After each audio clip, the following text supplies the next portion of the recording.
Did I get a notification yet? I still haven't. I did. I got it. I got a notification. You did? Yeah, Patreon, but not you.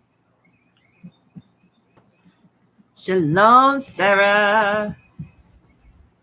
Sarah, Sarah. Sarah, Sarah. Yeah, I just got the notification. How do bear people? Oh man, stalwart peacekeepers here. No way. Wow. Would have never guessed. Lumph, TactiCool Torah, Sarah, Jody Whipple, Aaron Goodman, McMikey, Shalom. Nidavale, Forge and Woodcraft, Garrett, Okie Storm Chaser. What's up, man? You cold, bro? Yeah, it got chilly. It was warm this morning. It's windy. Warm and humid. And then because the wind was blowing out of the south, and now the wind's blowing out of the north, and it's cold, chilly, and humid. Pepper Mandan made it. James McAdams, hey man, what's up? Thanks for the cups. You're welcome. Miss Lovely Dudley, Crazy Canuck, and all the blue crunches. What's up, everybody? What are we going to talk about? And also, can you hear us? Dost thou microphono es worko mucho goodo? Even for me, yo.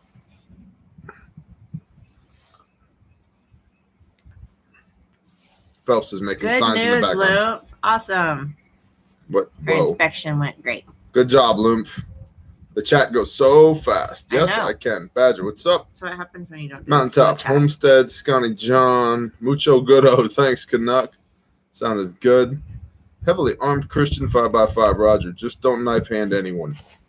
That's for you, Ryan Stewart. That right there. Scratch your cornea with my fingernail. What's up, Nick Sims? 405 prepping. Saw you this morning, didn't I not? Never heard of using an Instapot for a pressure canner. Nope. Have you? So they just came out with one. Renee got it. What?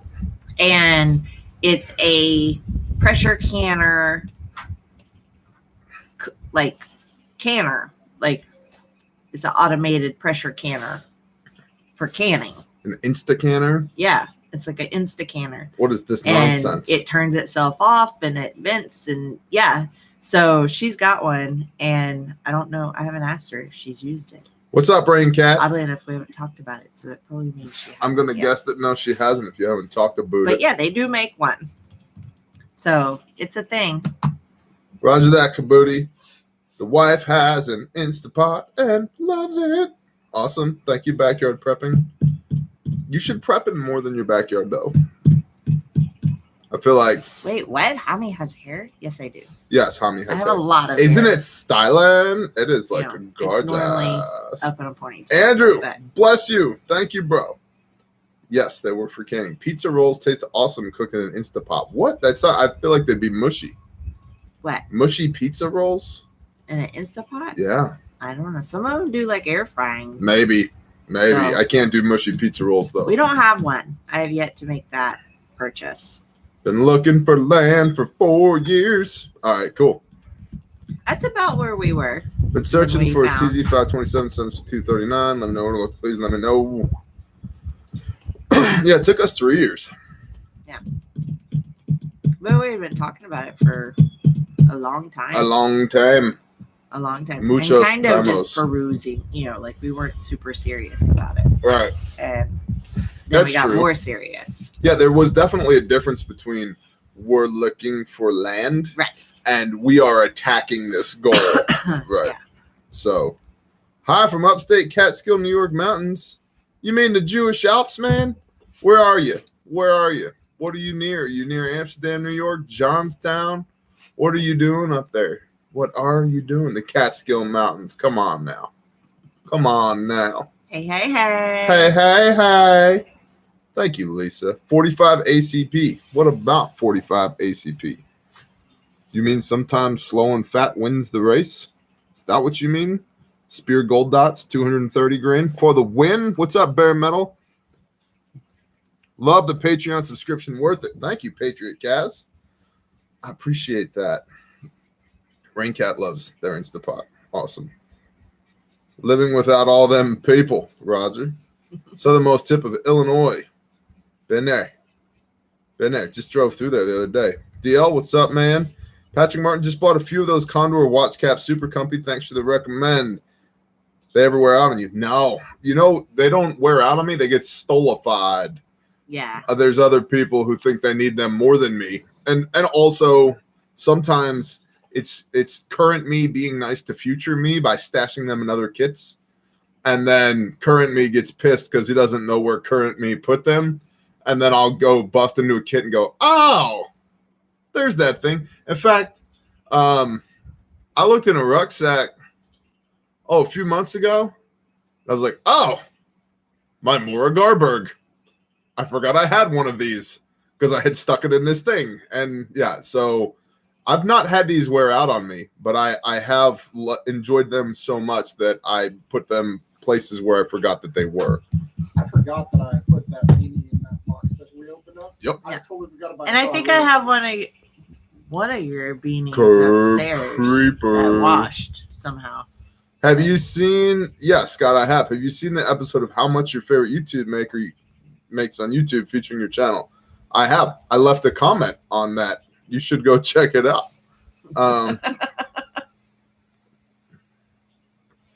Gary Bromlin, what's up, bro? Love my Instapot. It actually makes so I can sell farm fresh eggs when I boil them. Interesting. I've had people rag on me about using 45 ACP instead of 9mm Parabellum. I have too. You know what? So I do both, and I don't care.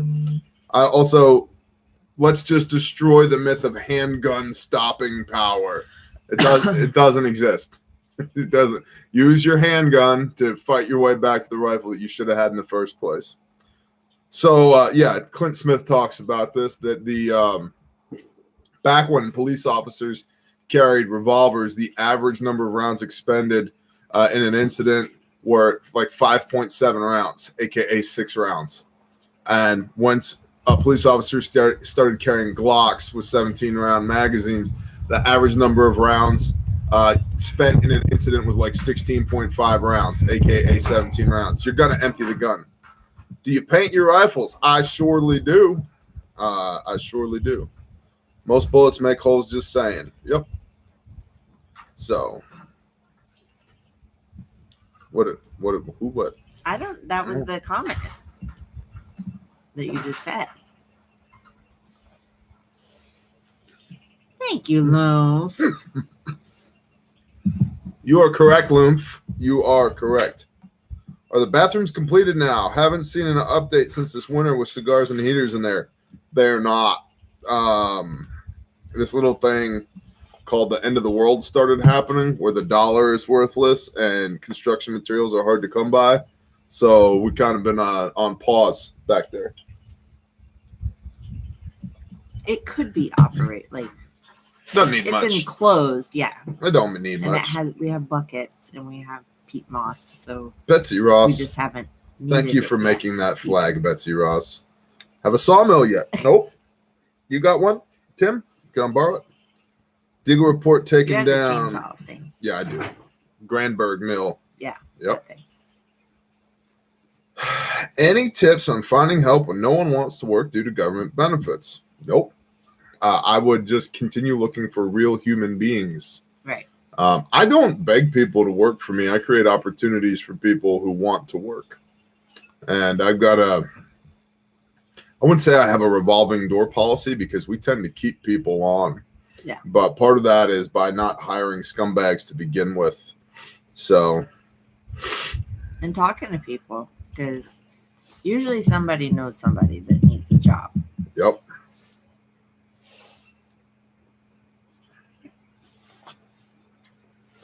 Sawmill lumber's gone through the roof as well. Yeah. So we priced last fall. We priced some cedar siding to put on this thing. It was like $3,000. I don't even know what it is now. I don't want to know because I guarantee it's more than $3,000. And at some point, it's like it's a glorified box that people poop in. So how much money are we going to throw at this? Well, Tim Scott, scumbags are. What did he say? Where to go? Scumbags are smooth talkers. Sometimes they can talk their way in. That's where wisdom and discernment and your gut feeling comes in. Yeah. If your gut says this person's a scumbag, they're probably a scumbag. Run. People don't quit jobs; they quit And I would bad agree. bosses. We There you can go. stay away from That's true. scumbags And I would honestly because I think we recommend can smell them. find your best employee and ask them who they know that works like them. I don't know if they can hear you now because of the new microphone. Phelps said, "Find your best employee He's got and his ask them." thingy Oh, in. can He you said- hear you? Yeah, he said. Okay, well there you go. Hashtag glory box. Whoa, man. Electrician Thank you, here. Nay-Nay. Copper wire prices have exploded. Yes, heavily on Christian. Yes, they have. What's up, Renee? You thought of ribbed galvanized panels for the siding? Yes, we have. We have thought about that, and that may happen. Honestly, I learned that in the streets of New York City the hard wouldn't way. mind I'm now that. in Texas. Also applies to relationships. That could be cute. Yep, Except for the sun. It'd have to be painted. it's fine. We can get some painted. We got metal people. We can get some metal in. That's a possibility. I have 350 eggs in the incubator right now and have babies Holy out already. smokes. Holy cow. Harmony's like, challenge accepted. Right. Thoughts on truck driver shortage? I don't have any real thoughts on it other than I know a lot of truck drivers and I don't think any of them like to go for very long without getting a paycheck. My gut feeling on this is that there's at least as many truck drivers as there are trucks, if not more. So the idea that there wouldn't be somebody to drive those trucks just seems kind of random to me. Kenshin. Oh yeah, Tactical Tuesday. You don't need a mag if you build a 350 chicken army. There you go. That's true. Any truth to the chicken shortage? Not here, and also not in Montana, apparently. Is that where this person was at? Yeah. Mountaintop Homestead. No, I don't know where they are, but not there either. Hottie Biscuits. Whoa, way up north. They're coming at you. I'm your hottie. I know it. I know it. 50% of needed tanker drivers at the moment. Pay does not meet demand for trucking. Well, there you go. He was wearing a t-shirt this morning. And yes, the tip has dropped. It's Yep. cold. Thank you, Romans. I'm glad everybody acknowledges that my wife is hot. We might have to end this live stream now. Got some business to handle. A little preheating of the oven, if you know what I mean.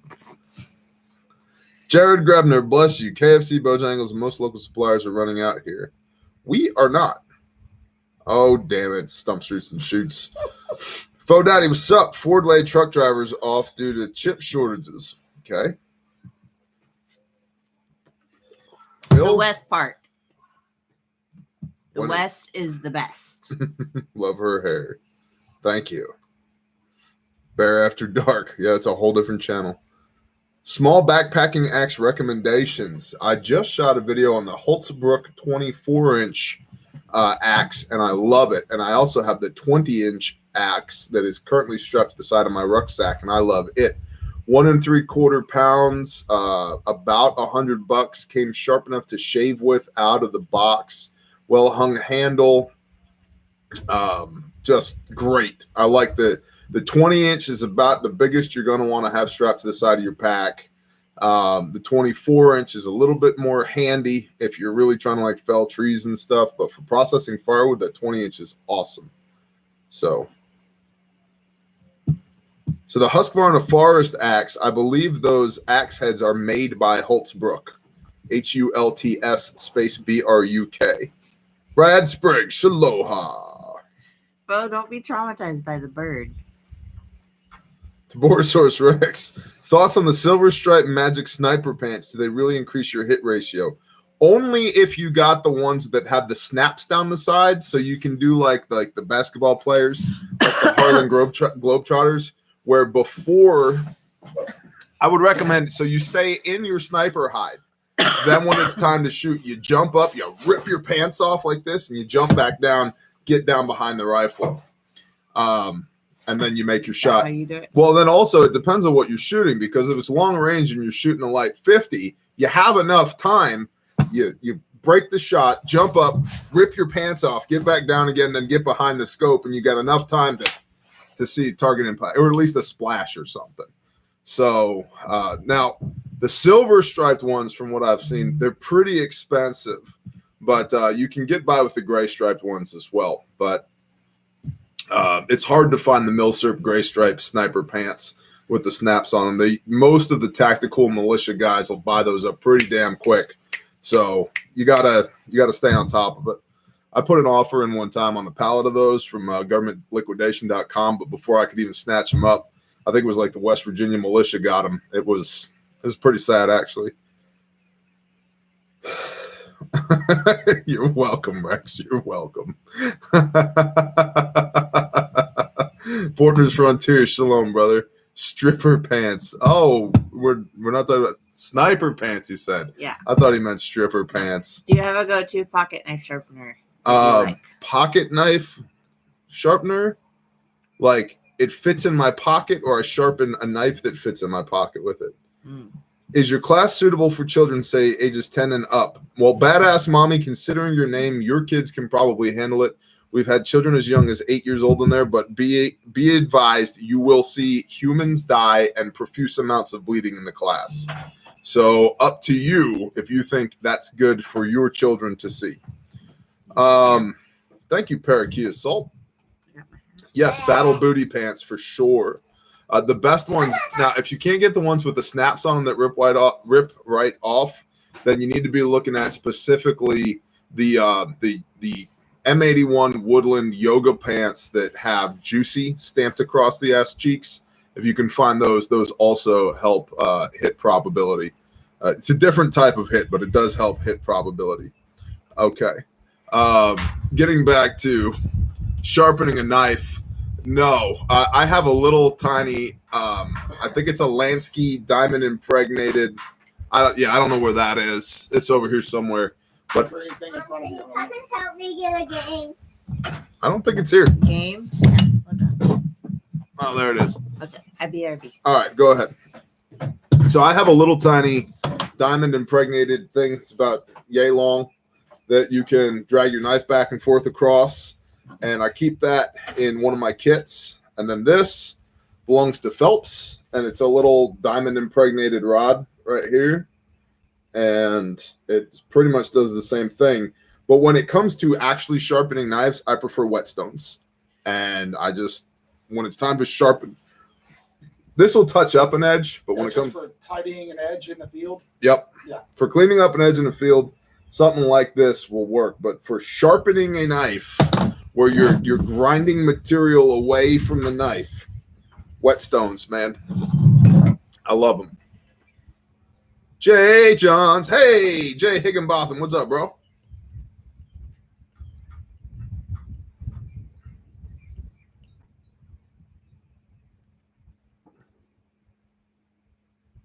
Go to a skate shop and buy a whetstone for skates. I've never thought about that. What can I do to protect myself and my family from the government? I live in Canada. My immediate thought is move. But I realize that's much easier said than done. But I say that kind of tongue-in-cheek, but kind of not. My next thought from there is, it's my perception that, and I'm willing to admit that I could be completely wrong, but it's my perception that y'all Canadians are kind of letting yourselves be pushed around by your government. I think that when people let other people know just how pissed off they are, a lot of times that changes the thought process, the threat assessment, the value proposition. So maybe get a little loud. Exercise your no muscle. I'm a big fan of exercising your no muscle. Sometimes you have to tell people to just eat a pile of doo-doo and die. So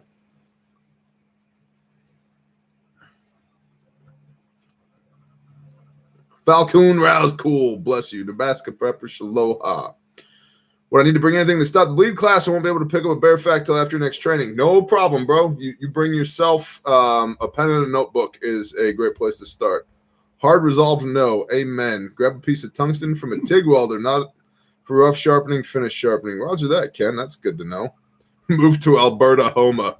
There you go. Bear, how does one prepare for blindness? I've never been blind. Well, I was temporarily blinded in my left eye, which is a whole nother story. But,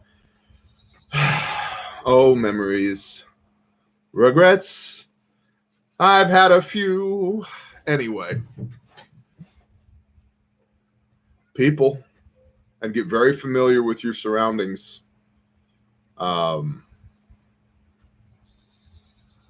Yeah, and make peace with your creator.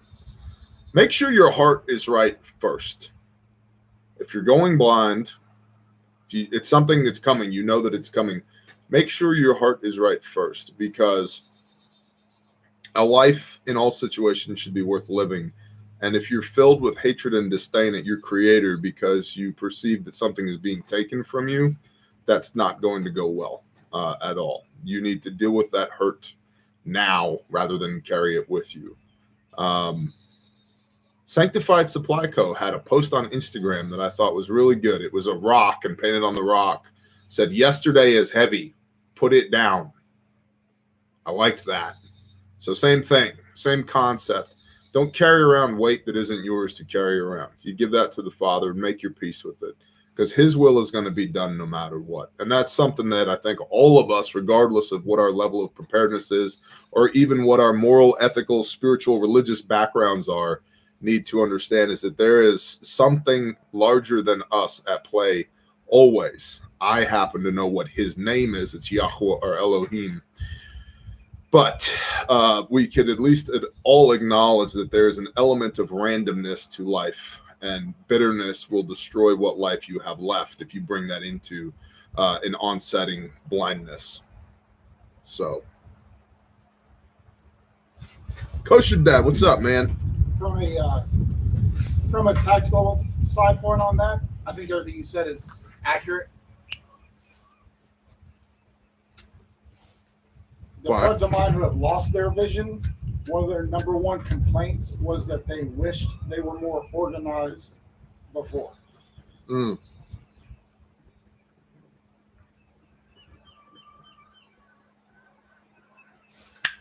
That's a good comment. Get organized now. I like it.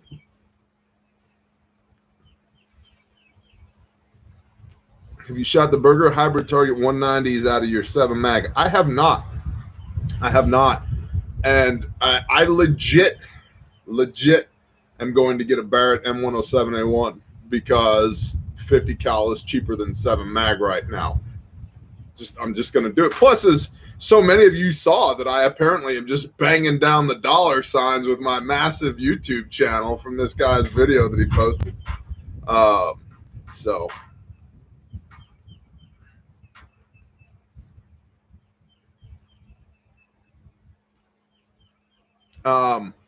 I'm curious to know how the wind is with this microphone.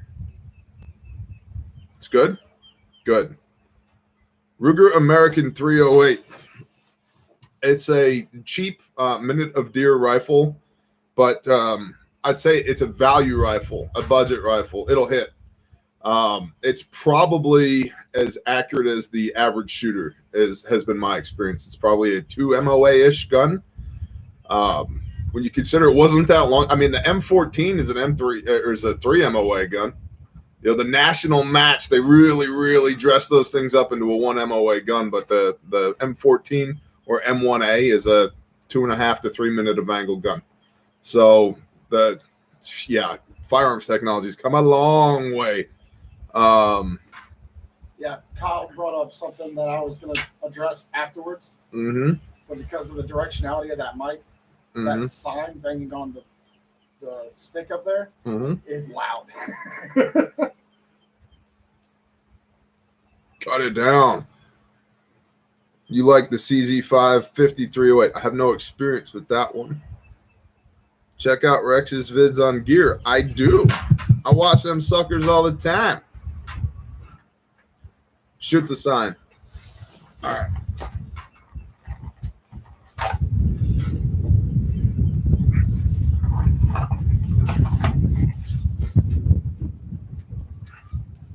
Will not own a rifle that are over 1 MOA, like half inch more. Okay. To each their own. I really want a Bergera B14 for reasons. You're dead to me, sign. It's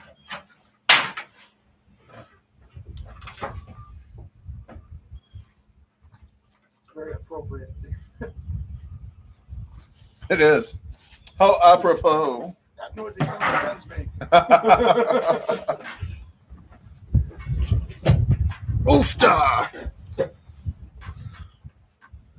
Mossberg 500 for the win. The Mossberg 500 is not one MOA. Ticket T3s are cool too, man. I was just saying yesterday and then earlier this morning, I'm really in a bolt gun mood lately. Like I have phases, you know. I have brought out my 308. You're like, yeah. The next day you start looking at bolt guns. I've been looking at them for a while, but you just really, yeah.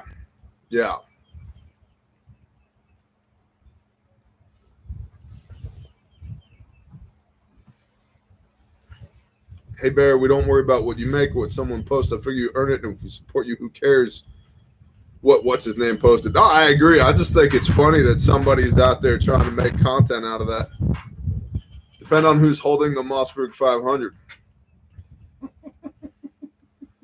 Coach, your dad likes to talk a bunch of shit, don't he? Did he not see the shotgun video? He needs to come. Yeah, I'm not the best with a shotgun. Actions before words. But I ain't bad with one. Bolt guns do the things. I love my Howa Predator in 308. Yeah. Well, I like 308. I'm late to the party on 6.5 Creedmoor, and a big part of that was initially when that round was first released, it was a target round, and there weren't a lot of loadings for doing the things with. That's changed. But again, you can't find it. And so it's like, what do you really need? Like my own personal capabilities, 308 and 7 mag is just fine. And 7 mag is a hell of a round too. Transonic line's 5,400 feet. That's 40 yards past a mile. It's a hell of a round. Variety is the spice of life, you know? But when you get into a new caliber, it's not just a new platform, it's a new caliber, and it's all the new things that go with it. And yeah. Mrs. Badger picked up herself a Remington 710 30-06. They didn't have a Weatherby 300. Wow. I'd buy a Lee Enfield if I could find it in 308 762 Nido. Yeah. Nunya, Texas, what's going on? MOC because all the freedom seeds. Perhaps. And here's the other thing, man. In a lot of cases, it's not that I can't find ammo. It's that I am not paying what they are asking for it. $700 is now considered a good deal on 1,000 rounds of 5.56. You used to be able to buy 3,500 rounds of 5.56 for that. So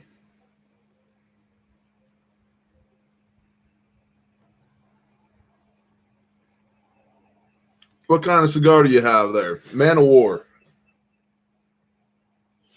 Focus. You can do it. Anyway, it's a Man of War. You get the point. Texas T. Howdy, bro. Appreciate that. QRF, what's up, man?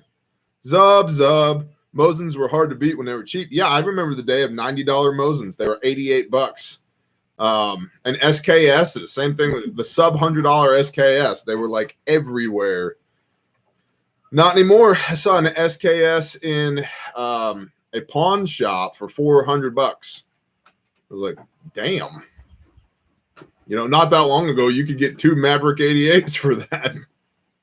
So, Ishaport 2A, India made Mark 3 762 NATO.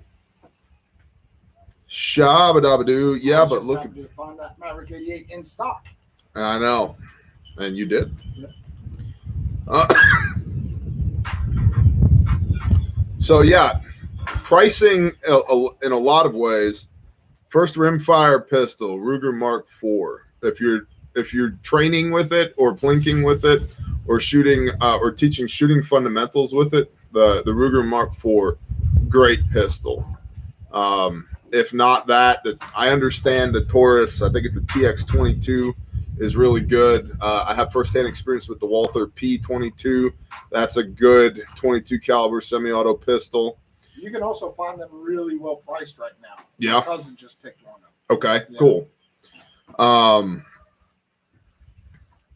The Glock 44 is plagued with problems, and I would not get that. And I also, I have no what am I looking for here? I'm not a Glock fanboy if it doesn't work. Like, I see beauty and functionality first. So if it doesn't function, I don't care who made it. If it does function, I don't care who made it. If it works, awesome.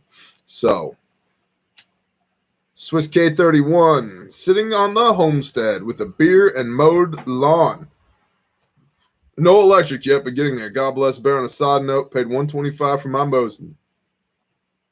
Bless you, Brad. Bless you. Shalom, Puzzleman. Stay safe, bro.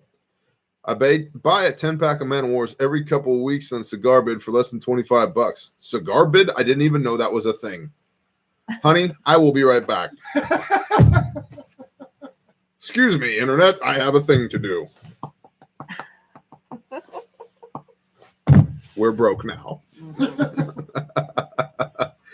308 gas guns reach out okay for easy to find ammo. Yeah, well, I mean, that's the other thing too. A lot of it is, what are you trying to do? You know, I have an AR-10 with a 20-inch CHF FN barrel in it. Bro, it's a sub-minute of angle gun. But again, I have a Mossberg Patriot, which was $349 when I got it in 308. That is a sub-minute of angle gun. And not with 175 grain Sierra Match Kings, with 168 grain boat tail hollow point privy partisan, sub-minute of angle. Like, dude, that's the firearms technology now. We can and probably should bitch about prices, but the technology is so good now. My Palmetto, I have what I call my lightweight AR. It's got a dot sight on it. It's got a little Palmetto skinny pencil barrel in it. That thing freaking rocks. The whole gun weighs like 7 pounds with a dot sight on it. It weighs nothing. It costs nothing when I put it together. And that little tiny pencil barrel for like doing the things with the dot sight out to a couple 100 yards, forget it. Thing rocks. So, yeah.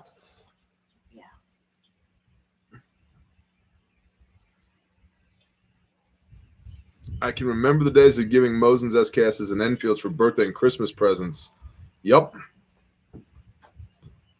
I just bartered for some groceries. I did this with the intention of helping the poor by giving something I had too much of. But this happened too. Praise be to God. Todd Best, that's awesome, man. What's up, Oklahoma Survival? AR pistols or more AR rifles in New England? Bro, philosophy of use. AR pistols are cool. I like them. They're loud. They're more difficult to shoot. They're loud.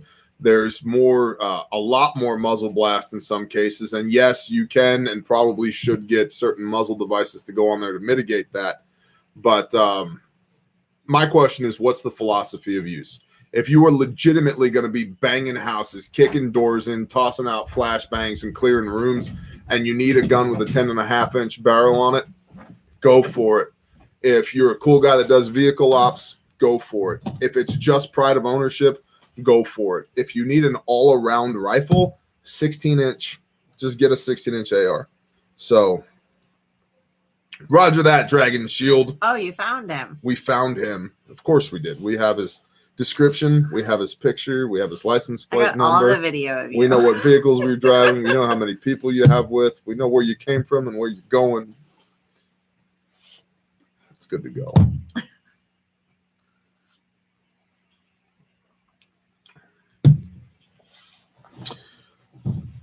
Jay Higginbotham says, "Hey, homie.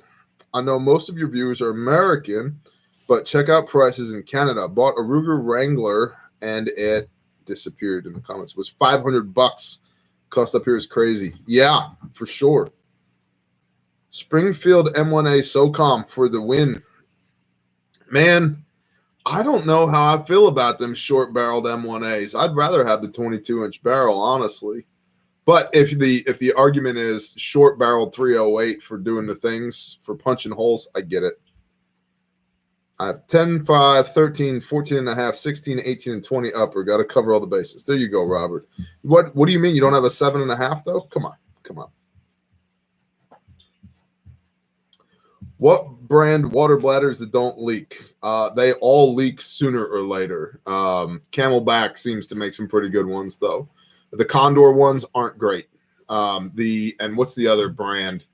Gosh, they're like the NC Star of gear. Hydro gear or something? No, I haven't used the Hydro gear. There's another one. Tactical tool, tactical, whatever they are. They're terrible. Oh, that's cool. You get what you pay for. You get what you pay for. And in most cases, Condor makes pretty good stuff, which is why we use it.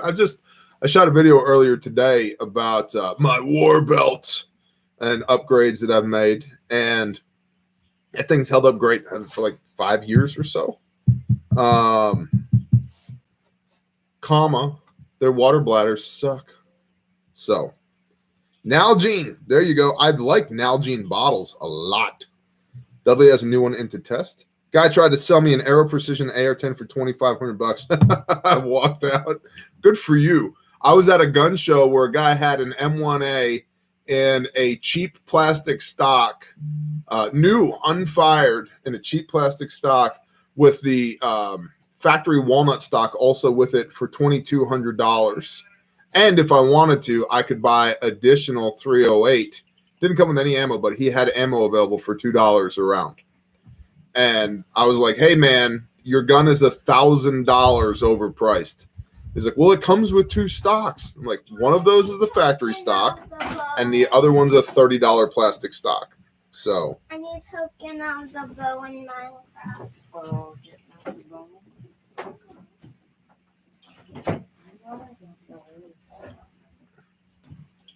I can't think of that other. That's going to drive me crazy, the name of that other company now. It's all right. Well, not TactiCool, but since I got my lactose intolerant family, soy milk is hard to find or not found in my usual Walmart. And who can be tactical and operate if your family has diarrhea? I agree, Harry Jack. I agree. It's hard to operate when it's running down your pant leg. Barry, you need a camo hat. How do you know I don't have one? Just not wearing it right now. 5.7 Remington blue tip, $150 for 50 rounds. Yeah, I'm telling you. I love Hami's face. Me too, Amy. I love her face. I've got close to 2,500 in my AR-10, but most of that is glass related for sure. That's the other thing too. In a lot of cases, you get what you pay for. Now, I used to be a pretty big proponent of Vortex, but I had 2 of their scopes break on me in a pretty short period of time. And now they are supposed to have an unlimited lifetime warranty, but what a pain in the ass. And so I've always been a fan of Leopold. I like Leopold. And I've recently started using Primary Arms. And yes, made in China, well made in China. A very good product for the price. I like Primary Arms quite a bit. I've been quite pleased with the quality of their stuff.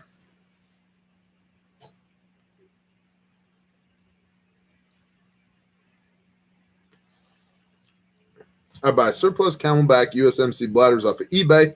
They're about $7 a piece. Nice to throw in a pack and not worry. Just clean out good and buy new tubing. Well, there you go, Patrick Martin. I like it. Which ballistic bump helmet do you run? Is it out here? Did we put it up? I could have sworn it was out here. What's it?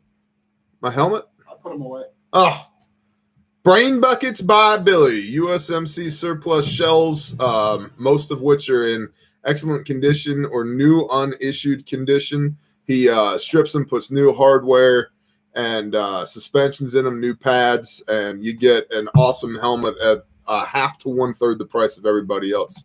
The combat crewman helmets is what he's running right now. They're kind of the more high cut. They look like a bump helmet, but they're ballistic rated. Brain Buckets by Billy. BrainBucketsByBilly.com. How much he charge? They're like $200 to $300. I mean, very reasonable. Very reasonable.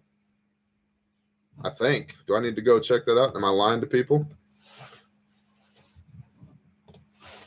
Brain Buckets by Billy. Or I might be thinking about that upgraded version.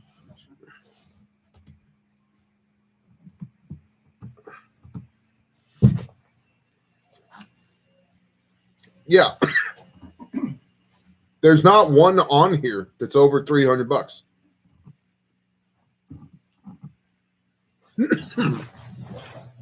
He doesn't have a helmet on here that's over $300.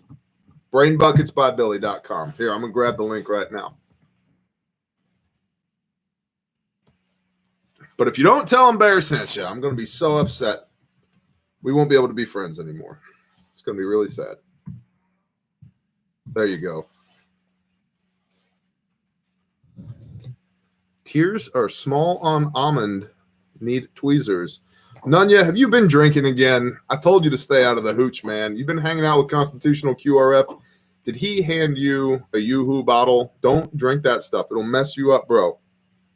By the way, yeah, leave the almonds alone. Leave the almonds alone. Sergeant Storm's in the house. You need patience for getting SOE gear.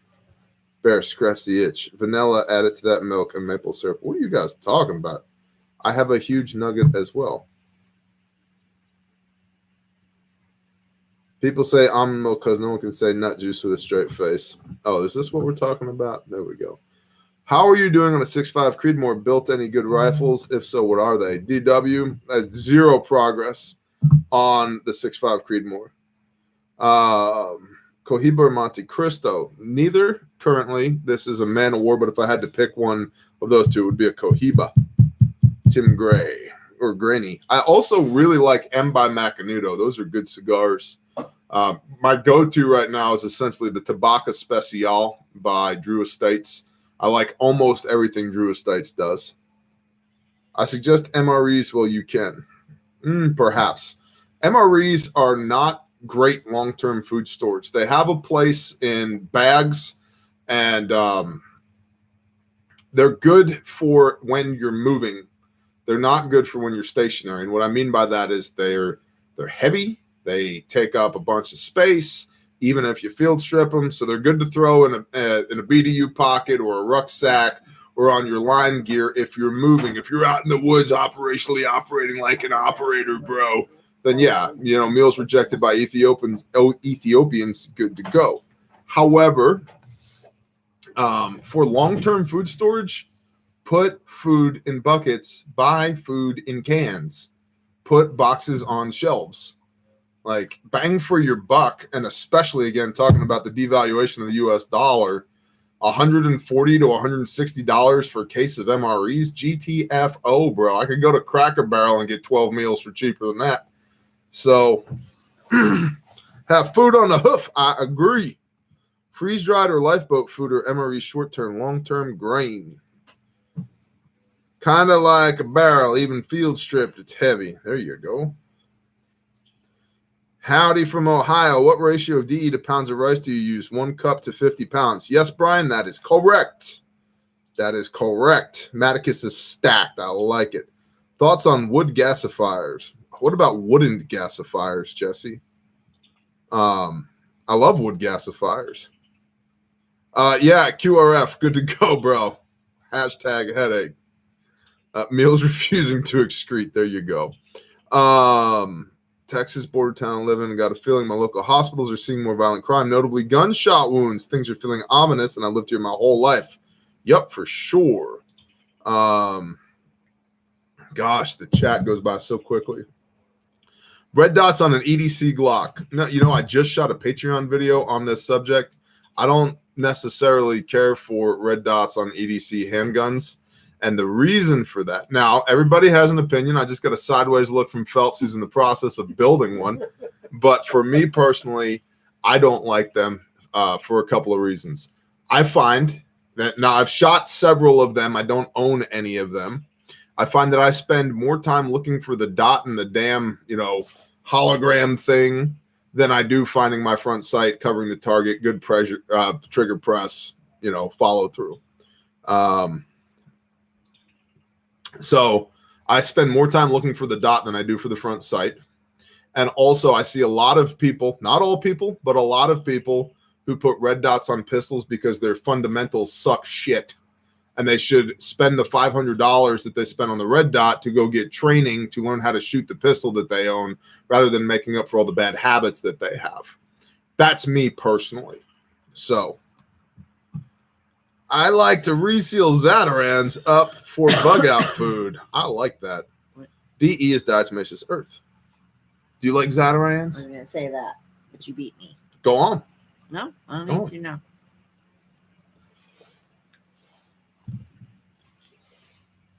Cold there be? You see Maximus Yes, inadvertently it be calling me cold. a P word?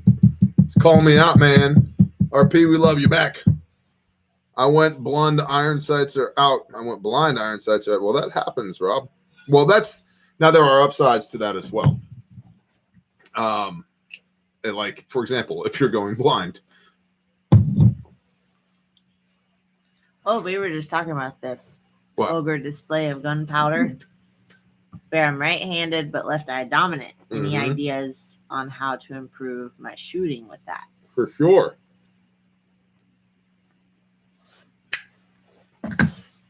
There's three things I would do. I would train, and then I would train, and then I would train. And that's how you fix cross-eye dominance. It's a training issue. You and here's the thing. I will never have your eyes. I can never see what you're seeing. So even if we were on the range together right now, what I would do is I would watch you hold the pistol or hold the rifle. I would see how you're shooting. What does your sight picture, sight alignment look like? What's your trigger press? And are you jerking or anything like that? And then you need to find your sight picture. I can't do that for you. You know what the sights, I know what they should look like, but I can't see how you see them. So you need to figure that out. And then once you find that, you need to repeat that. Because there's lots of shoot with both eyes open, of course. Learn to shoot left-handed. I have that issue. Yep, shoot rifle left, pistol right. I'm right-handed, left eye dominant. Train. You need to figure out what works for you. Because I'll tell you, the way I hold a pistol is technically wrong to a lot of people. But I technically hit what I'm aiming at a lot of times faster than everybody else. How's what you hold it wrong? So when you pause it, does Dad stop talking? When I pause it, does Dad stop talking? So I wish it worked like that, kid. how I hold a pistol. This hand comes underneath here like so. I don't know if you can see that. Like so. Okay? So I've had people tell you, you're holding too high on the pistol. You can't do that. Well, I do. And it works great. And then if I don't have a light on, like this, I take this finger and go underneath here like that and hold like so by wrapping around the front. I've had lots of people say, that's wrong. You don't hold it like that. You need to hold it like this. Okay, cool. Girly hands.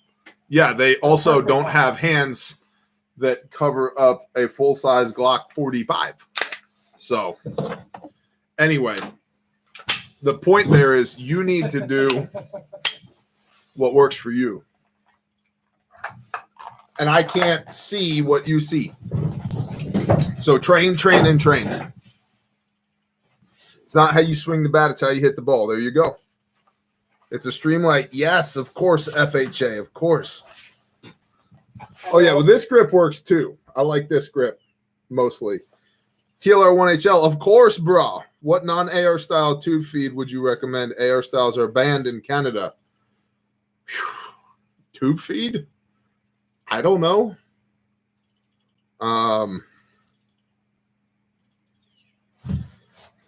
Sorry for the random question, but do you think that state pensions are okay? I'm about to take mine out. Nicole Marie, I don't know what town or I'm sorry, what city or state that you're in, but no, I don't think they're okay. I've been saying for a long time that I've got a sneaking suspicion that those with money tied up in the government are going to have big problems in the near future.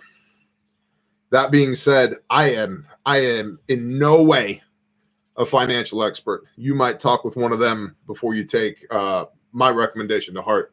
But no, this channel is called Bear Independent for a reason. It's because I want to be independent of the system, and state pensions are literally part of the system. So if you have it, that's right, Garen. If you have a space gun, it doesn't matter how you hold it.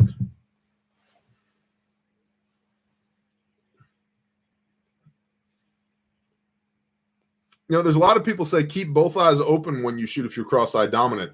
I keep both eyes open when I shoot, no matter what I'm shooting.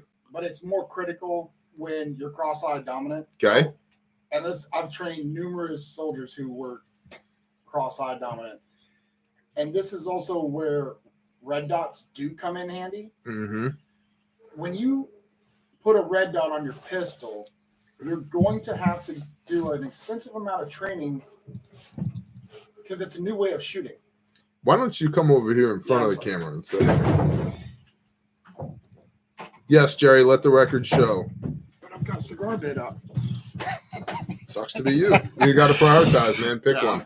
So, this is that other guy. Yep, that other guy here to dilute your message. So, from my experience of training numerous soldiers that were cross-eye dominant, two things. One, training, because it's like someone who is learning to shoot left-handed if they're not left-hand dominant. You have to train to overcome that. And if you weren't graced with being taught to shoot with both eyes open to begin with, it's the same thing. If you want to do that, you have to train yourself to do that. Red dots, if you want to run a red dot on a pistol, you have to train the fundamentals like you were saying. And I even put in there hashtag not wrong, because so many people think that, you know, a fancy gadget like a red dot is going to fix their lack of fundamental training. But if you have a jacked up draw or a jacked up stance, or, you know, never knew how to, or you never practice how to get that sight alignment, you still have to get sight alignment, even with a red dot. So it's just like if you swapped from regular sights to suppressor height sights, you're going to have to retrain yourself to when you present that weapon, you're on target and you have that sight picture, rather than drawing a pistol and having to chase the alignment. That all comes back to training. However, it is easier for cross-eye dominant people to operate a red dot than it is for them to operate iron sights, or a scope. A scope is even way worse. It can be done, but it's just much more difficult. Uh-huh. Sure. Sorry, buying cigars. You really shouldn't. Why? Because, yeah, Cigar Bid, they had red eyes. I saw. Yeah. I know. Password recovery, email sent. Yay. It was $46 for a case. What? GTFO. Bro. I couldn't get an account created fast enough to buy them. Bro. I should probably like pay attention to the live stream, right?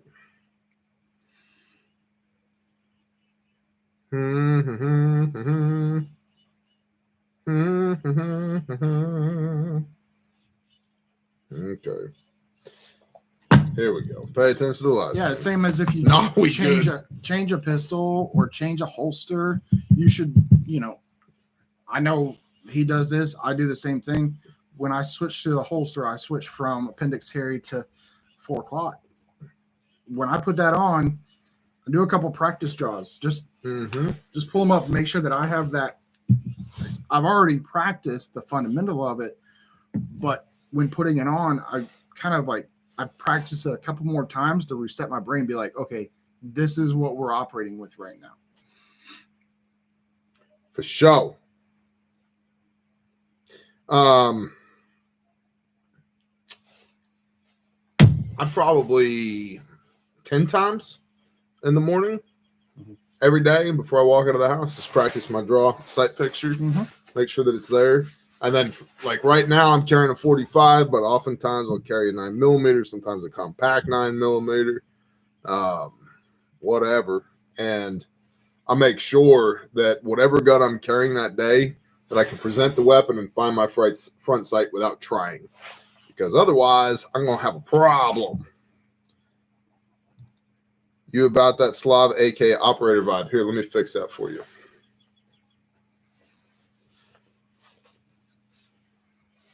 Now I'm Slavic.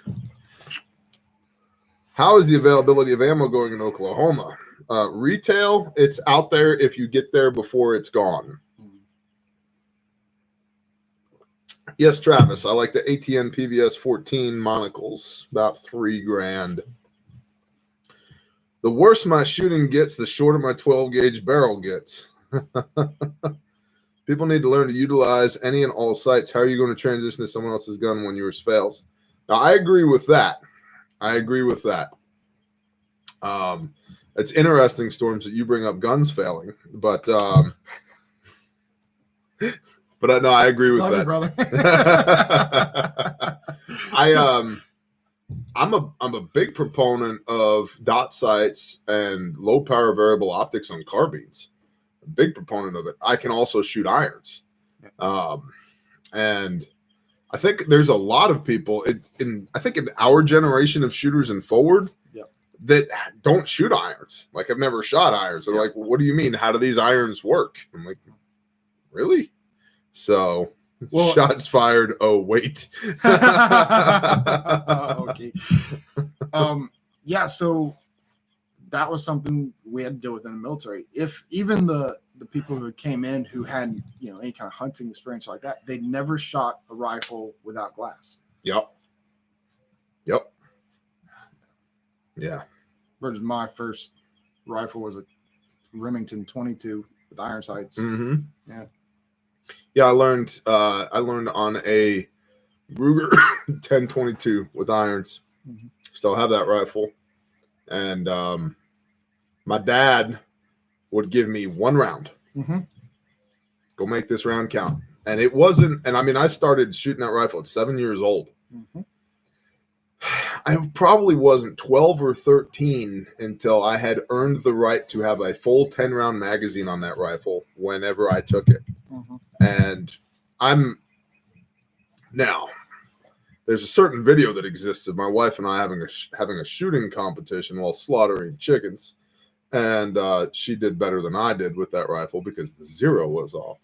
But I'm not the best shot, but I don't suck either. And it all just comes back to practice, training, like figure out what works and then do it and do it and do it.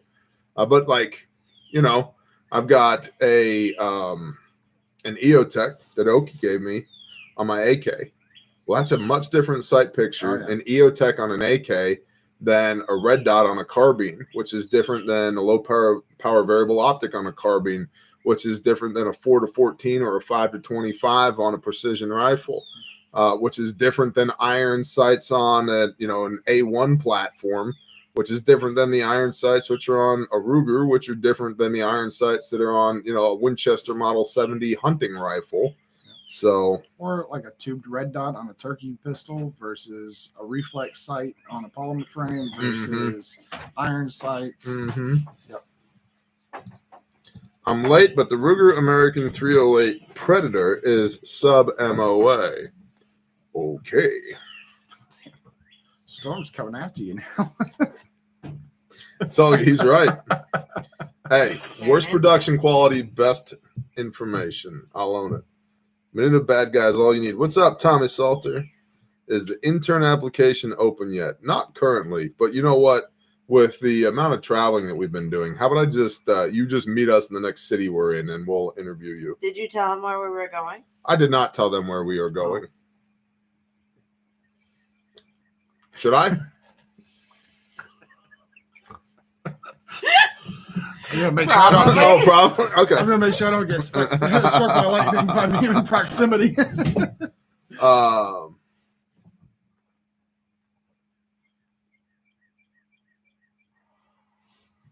Amber Eyes, I think you did one or too many taps of acid, bro. Where are we going?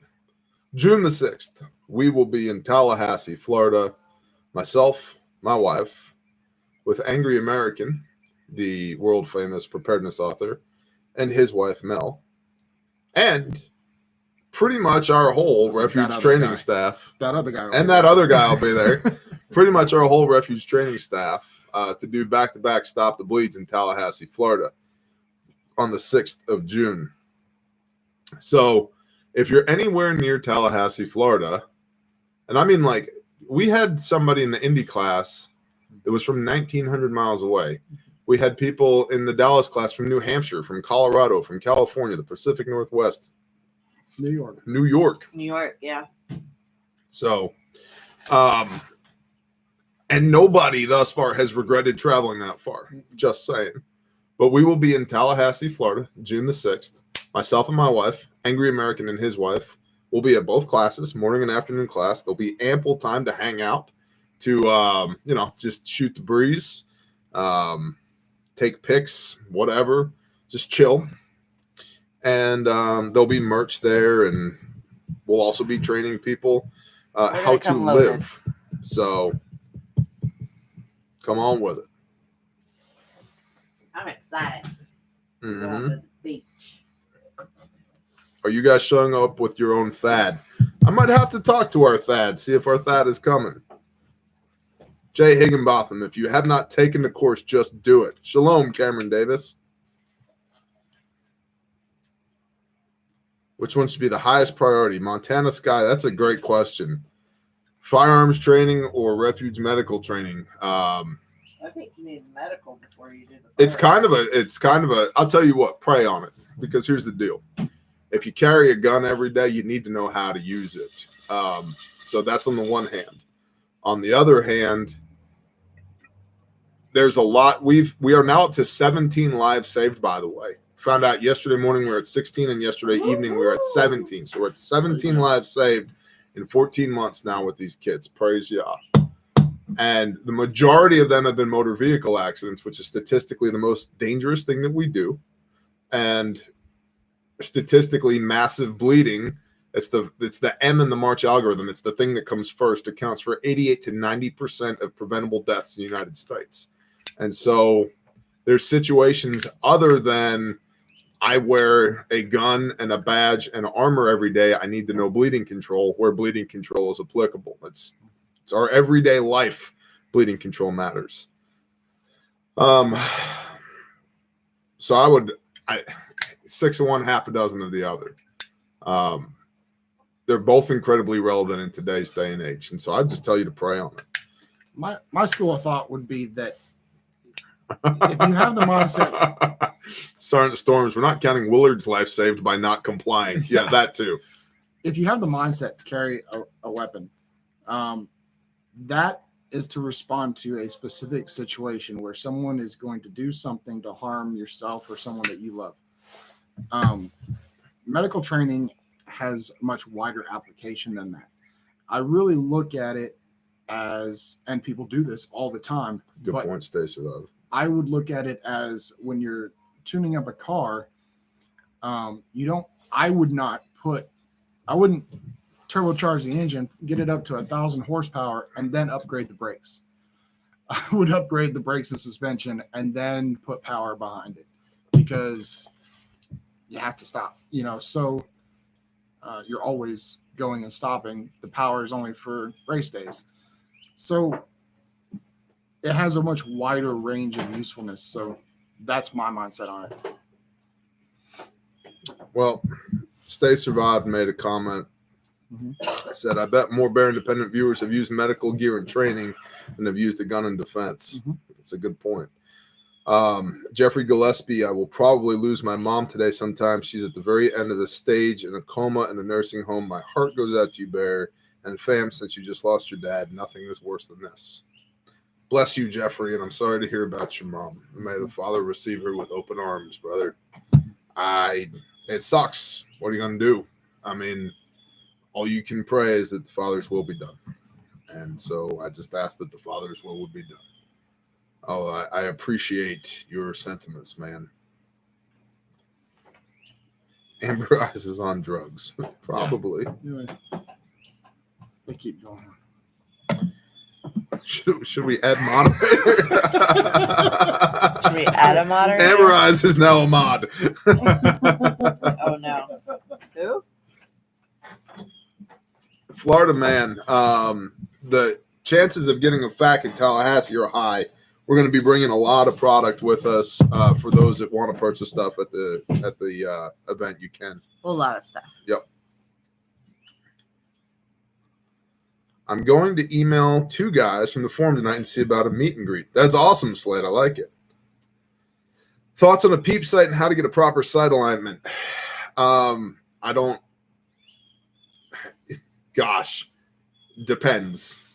Depends on the site, depends on the weapon that you're putting it on, depends on your eyes. I'm sure a quick search on YouTube would give you some pretty good information on that. I don't dislike peep sites. I also don't own any of them.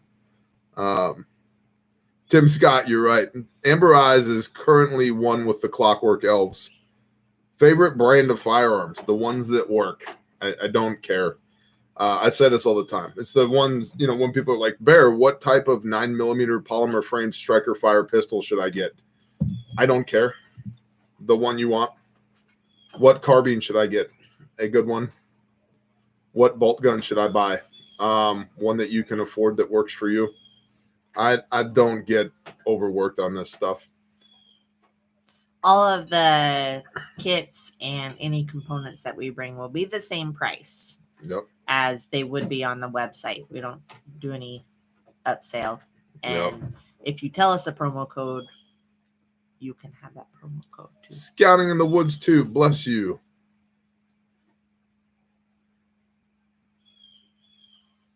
Brandon Sweeney, amen.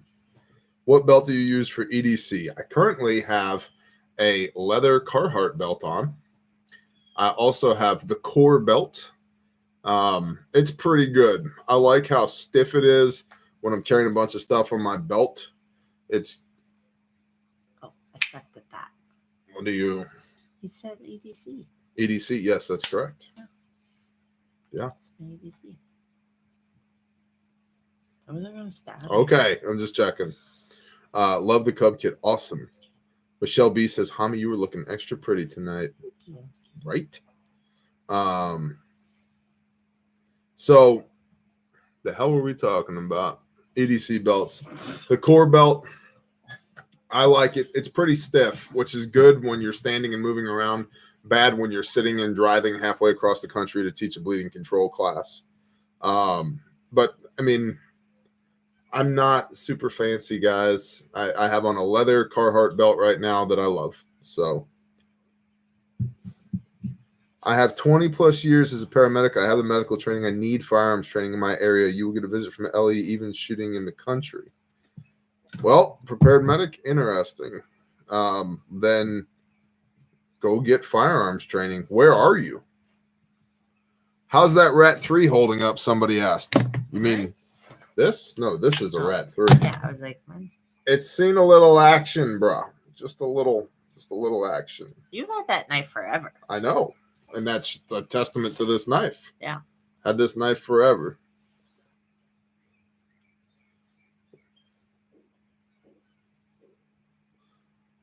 Hey, Slade. Take it down a notch. Sean Alexander, I appreciate you. The best gun is the one that's bolted to a helicopter. That's a good answer.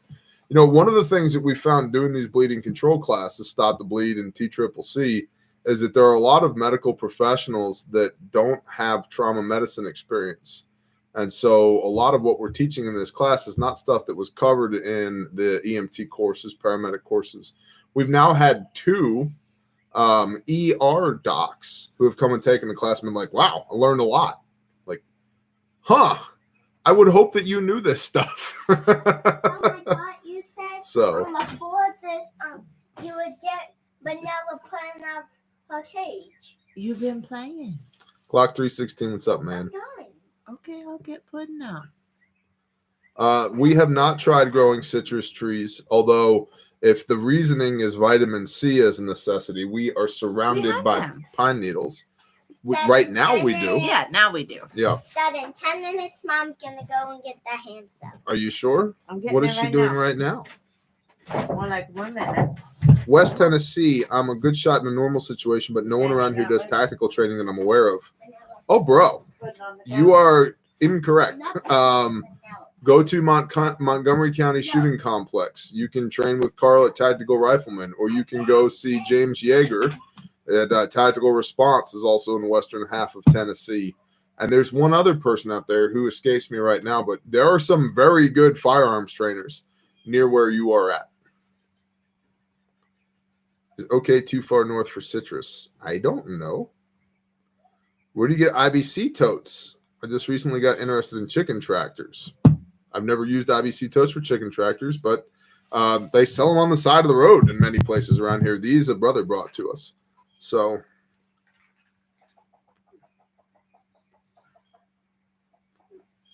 have you heard of Bulletproof Everything Bulletproof hoodies? I have not, but I don't want to get Valor Ridge. Thank you. Thank you, Nosy Box. Thank you. Reed Hendricks is also in Tennessee, Valor Ridge. That's who I was thinking of. So you got 3 really good folks to choose from. Reed at Valor Ridge, James at Tactical Response, and Carl at Tactical Rifleman. All right in your neck of the woods. So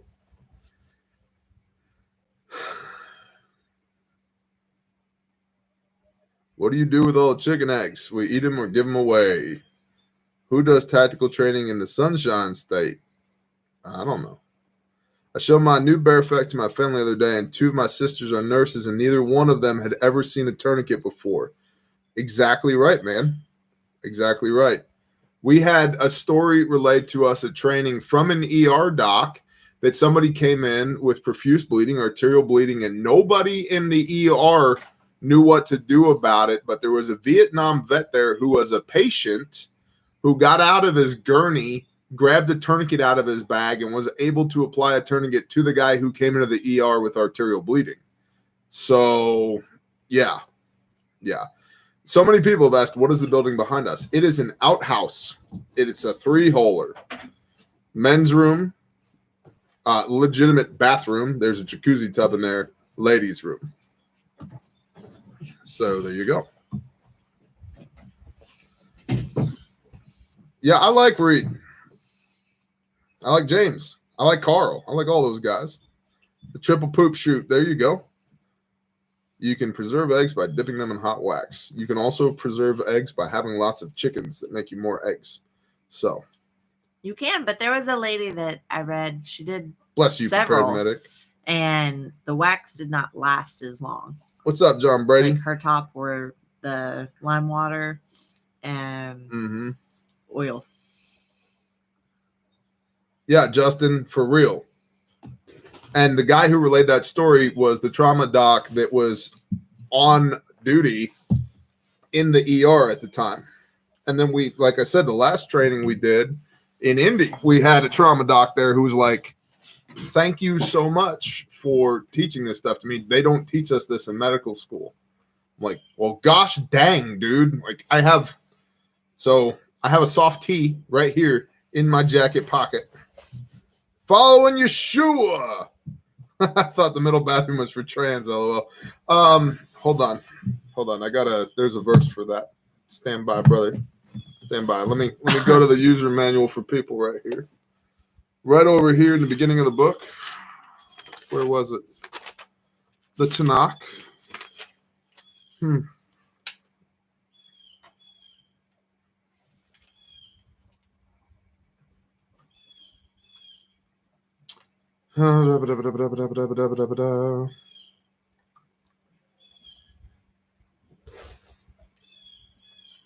6th of June, we're going to be in Tallahassee, Yep. Florida for training with Angry American for Stop the Bleed training. Can't read because it's dark. Sorry. I know. We should get If only we better had eyeballs. a light. I know. Why can't I find it? I don't know. I don't know what you're looking for. Trans? Trans. Yep. Transverse? Yep.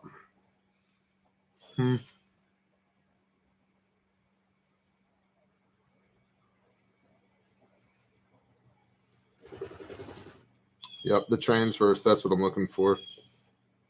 Yeah, the middle door is the jacuzzi. And we didn't buy a jacuzzi tub for our outhouse. We just had one.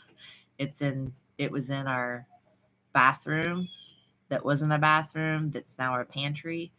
And so we had an extra one. And so and it was a big one. It was a 72-inch, not a 60-inch. So I had no use for it in any other bathroom in our house. So we put it up there. Out there? Way out there. Out there. I can't do the finger pointy thing. You can't? No. So the point here is man and woman, he created them. Not man and woman and question mark, he created them. Oh, right there. Genesis 1:27. It's just right here the whole time. Good job. And Elohim created the man in his image. In the image of Elohim, he created them. Male and female, he created them. Not male and female and question mark, he created them. So now that that's settled. Oh, Hurricane Irma. I remember Irma. It's Adam and Eve, not Adam and Steve. Have you heard of the Queen James Bible? I have not. I have not. Hallelujah, following Yeshua. Praise Yah, right? So why did Jay Morris email me? I don't today? know. He said you told him to email me about sticker of the month. He was in charge of it. Okay.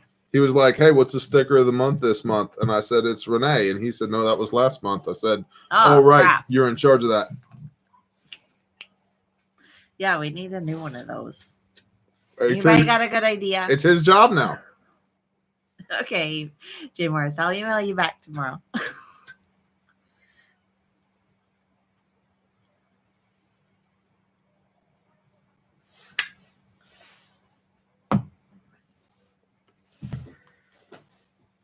It's missing some of the not pro-gay verses. Well, that would be a problem then, wouldn't it? Do not add or take away from the word of this law. We need to recruit more of Bear Nation to move to Patreon. You are really stepping up your game. I don't know how you find the time to knock out this much valuable content in the end of times. Bless you, Glock 316. It's our life. Hey! You want to be pseudo-famous on the interwebs? Huh? Be pseudo-famous on the interwebs? Paul Taylor, this cigar does not make me feel like a badass. Being a badass makes me feel like a badass. It makes you look pretty badass, though. I must say. Oh, yeah. Not that. That doesn't make you look badass. That wasn't it? No. What about this? No. No good. Shut up, a chaos. I have one of those. It's for you. I don't need it. Monica sent it to you. I don't want it. I already have one. It showed up for you. From who? I don't know. One of your subs or something. Yeah. Yeah.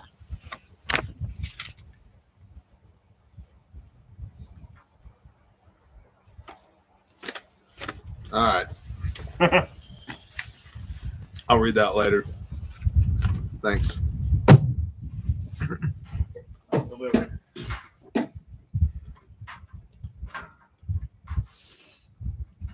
Why are you Good job, Rockingham. Famous. Because it's Tuesday. Oh. Duh. Tactical Tuesday, man. Man, tactically over here. Oh, okay. Yeah. A woman does not wear that which pertains to a man, nor does a man put on a woman's garment. For whoever does this is an abomination to Yahweh, your Elohim. Yeah, correct, Ace. You know what's interesting, though? They all pretty much wore tunics at the time. So, he was in his hotel at SeaWorld. He was one person next door, started shooting, caught 9mm his leg, wife, kids were in the room. What are you talking about, Corbett? They are turning the friggin' frogs gay. Tim, they are turning the friggin' frogs gay. Justin, you can't wear my pants. Sorry. Wait a minute. You just went from 9mm to frogs being gay and someone wearing your pants. What the? I told you. Hashtag famous on the internet. Goat, get off of ass and Torah. There you go. Get off your ass and Torah. I like that. That's a good one, Brandon. Any thoughts on vans as a potential bug out vehicle? Well, by vans, if you mean skater shoes and the fact that all systems devolve into man-portable systems, and I'd say yes, but they lack the ankle support that I'd really want to have. Oh, that 70s van, they had this 4-wheel drive. It was like pretty badass. No, I agree. I mean, it worked for the A team, Right. but I thought you didn't want to be famous on the internet. Sorry. Oh, that's all good. My bad. It's all good. Bear, have you heard from Kyle lately? Yeah, he's been busy, man. In fact, I had, because at one point he kind of dropped off the face of the earth, and a bunch of Kyle's fans from Survival Prepping for Normal People were blowing us up going, "Oh my God, Bear, is Kyle okay?" I was like, I think so, but yeah, I'll check on him. And so I checked on him. He's like, "Yeah, I'm good. I've just been busy, bro." I'm like, "Good. If you need a hand, let me know." And he's like, "Cool, I'll do it." So yeah, he's fine. He's in the midst of real life. It happens to the best of us. I'll tell you guys, I'm getting cut on in 2 days. You probably won't see me for a few days. Or you might see a whole hell of a lot of me because I can't do anything. He's just going to I can't do anything. Isn't it 24/3? Yeah. I'll mount the camera on the bed, on the wall next to my bed. You don't want to cut on me. Trust me. We got enough work to make this happen though. Kyle put a video up on Patreon this evening. There you go. Did he? Let's go look. You're going to go look right now. Oh, let's go look. Okay. Huh? Cigar bed. Ooh.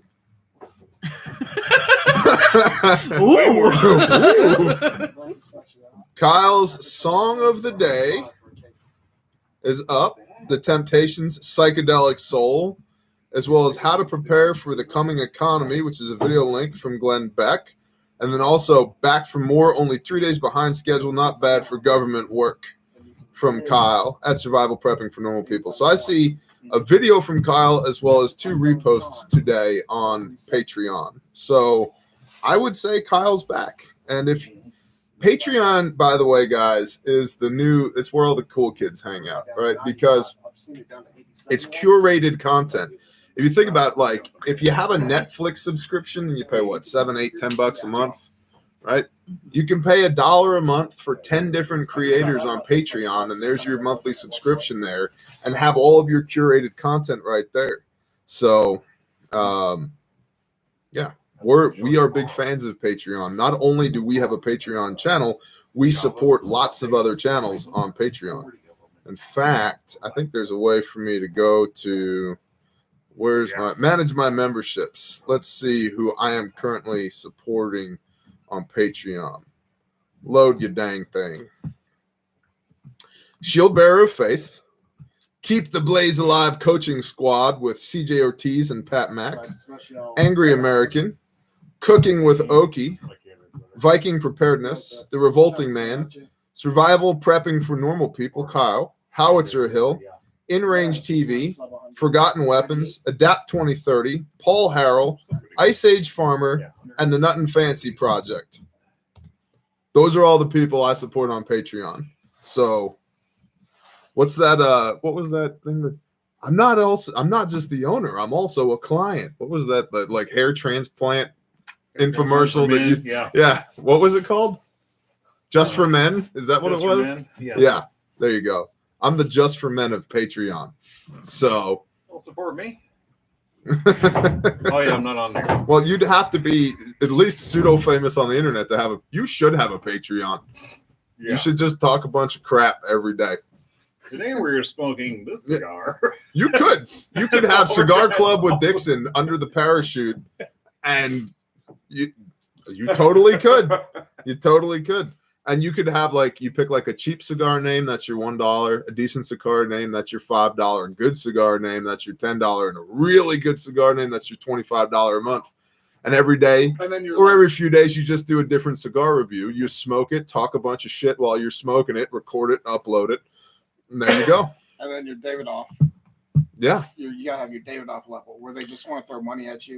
You Yep. don't get any extra perks. Seeing Arsenal. I love seeing Arsenal. Those guys Othnius and May do a great job. So there you go, Brandon. Hair Club for Men. I'm not only a client, I'm the president. Yeah. Yep. I couldn't do the whole cigar review thing because they're good to me or they're not good to me. It's what you can do with your cigars. These are good for shooting with. There you go. These are good for Right.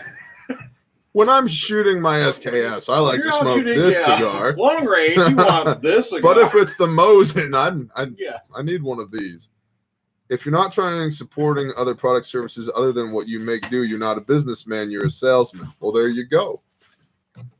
I think I just rattled off 12, 1, 2, 3, 4, 5, 6, 7, 8, 9, 10, 11, 12, 13, 14 other channels / content creators that I support on Patreon.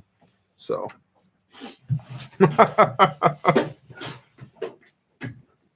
hey, can you flip that light on over there, por favor? Yep.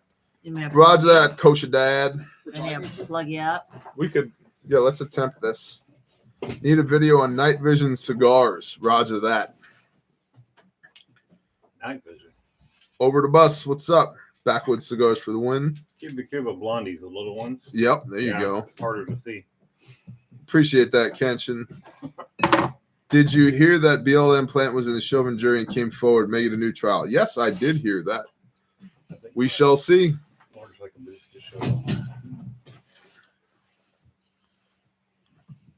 And fuel filters. ATV. JR, we don't want to know what you did to make your biceps sore, man. Give it a break. If you shake it more than twice, you're playing with it. Yeah. I was just going to say, you never heard that? Then I realized you're not a dude. So. No, I've never heard that. Fuel filter on that. Renee's sending me TikToks. Yep. Every time I watch Ice Age Farmer, I get more food. Yep, me too. I'm the same way. I told Christian that in the live stream I did with him. I don't watch his videos unless I have disposable income for food storage, because every time I'm going to buy more. It's just the way that it is. As a younger Dumber parent, I used to hand my sons Tampa sweets while crappie fishing. No mosquito bites or bad parenting. Okay. Let's watch all these BLM get worked up again. Yeah, whatever. You know what's not happening out here? BLM riots. Minuteman Outdoors, bless you. Checking in from Massachusetts. You are behind enemy lines, sir or madam.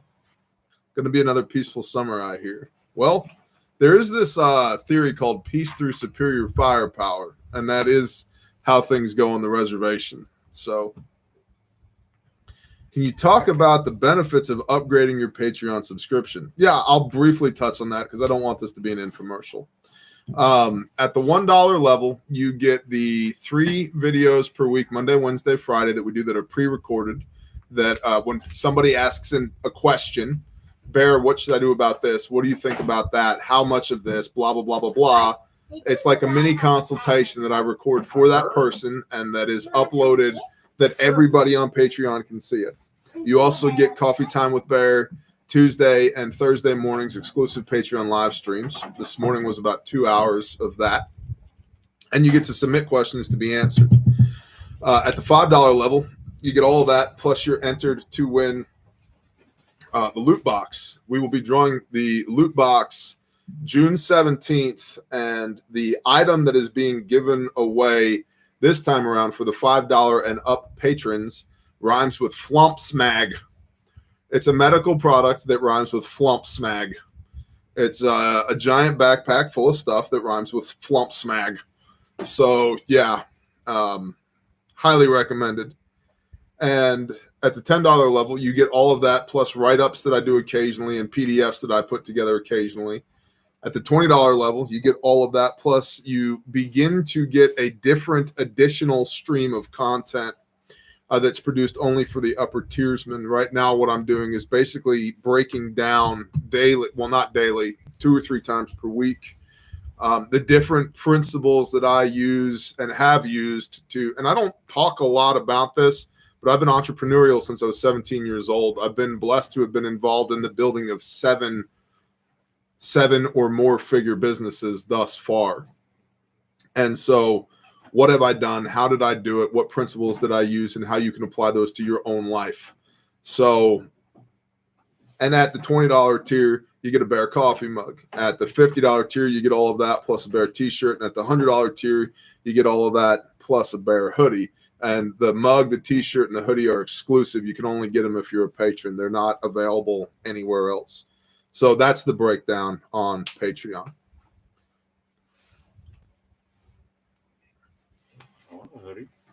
And on the $500 tier that doesn't exist yet, you can smoke cigars with Dixon. So I'll break out the good ones. We'll have a Dixon Zoom call where we all just sit around and smoke cigars. Yeah, we'll break out the good ones for that.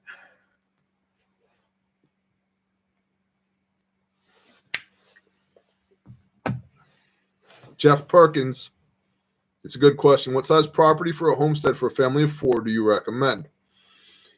Depends on what kind of animals you want. Yeah, it depends on what kind of animals you want, but it's worth discussing that while we have far more than 3 acres here, the amount of land that I step foot on every day is about 3 acres.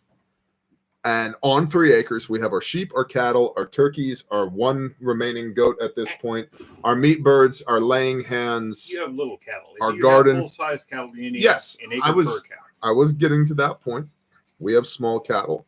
But my point is that's on 3 acres. So a lot of people, especially people from the city that don't know anything about land, think I need to have 40 acres. I need to have 80 acres. I need to have 300 acres. You don't. It's nice to have, but you don't. Buffer zone. So there are considerations. Like Dixon is saying back over here, trying to not be famous on the internet, even though he's being famous on the internet.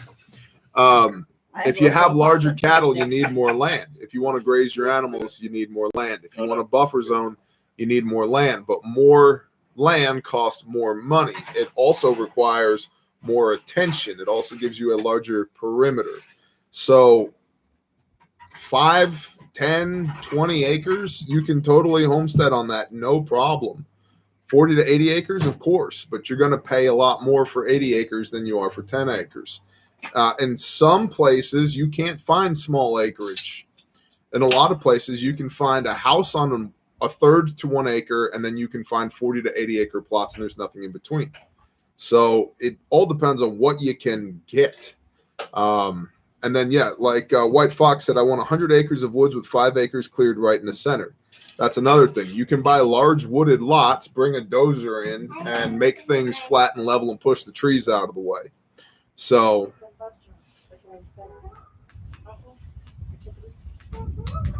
Curb Creeper, what do you think about the blue collar president? That guy's the greatest. No, negative. Pretender to the throne. Can't stand that guy. I don't even like the way he looks, the way he talks. There's nothing about him that I'm a fan of. I'm speaking this as a cyber threat hunter. I'm aware that you might think you're not a target. They decide that, not you. Storms, I'm guessing you're talking to somebody else, but if you're not, that's really encouraging. Thank you, brother. You really know how to build people up. Logging is a pain in the butt. Recommend the dozer. Yeah. But logging can also be good, especially right now with lumber futures being the way they are, to help offset the cost of the land, or to turn into your own lumber and your own firewood as well. So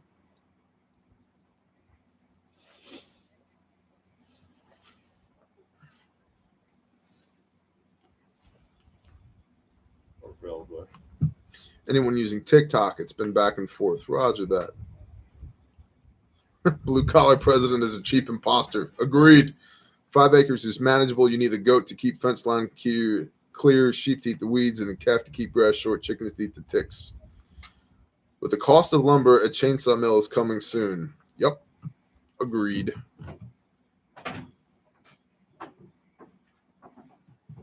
Plus, you get to look like a badass lumberjack. For sure, there's always that. You Here in always look like a Massachusetts, badass I'm looking at lumberjack. 12 acres for And then you can do $200,000. lumberjack. Yeah. What's the lumberjack song? I'm a lumberjack and I'm okay. It's Monty Python. Do you think a chainsaw mill attachment is good enough or safe for a real mill? Well, I have a Granberg mill, and it's good for making slabs. It's time consuming, and the kerf is quite large, meaning the amount of material that's removed with each pass. It's going to be 3/8 of an inch thick with each pass, so you're losing a considerable amount of log every time you mill it. But it does work, and I would recommend having a bigger saw than you think you need for it and get a ripping chain. Almost all chainsaw chains are designed for cross-cutting, for cutting across the log this way. This is the log. It's for cutting across the log. Ripping is going with the log this way, which is the way that you're cutting it. And it's a different chain. So get a ripping chain or a couple of ripping chains. A real mill is awesome. And that's what I would say is what Jeremiah said. Chainsaw mill will work. A real mill is awesome. RP is deep today. We had hieroglyphs a long time ago. Now we have emojis. Yeah. Emojis are just digital hieroglyphs, RP. Oh, They man. are. I'm sorry, I just got a picture of somebody like several hundred years from now going, we need a Rosetta Stone for this. What were they talking about? I Yeah. don't understand it. Heart eyes? Huh? Is chipping Hard chain the eye same as with a ripping big chain? smile. Not that I'm aware Yeah. of. Bear, I bought a new Mustang GT. Is that a good prep? Nope. GT Gumby 5.0. You probably also, based upon your name and the fact you bought a new GT, about to marry your dependa, so you can get that extra pay and some housing. Oh, God. Thoughts on hydroponics? I like hydroponics. I haven't done any of them yet. God. Get your ripping chain from Granberg. Agreed. Bear, do you have knots? Yes. And do you think there are normal beneficial uses to knots for those with land outside of LARPing? Absolutely. Security, animal control, predation. What if dog really spelled cat? What is going on? Everybody's on DMT tonight. The chat is getting out of control. Well, perspective. Mm.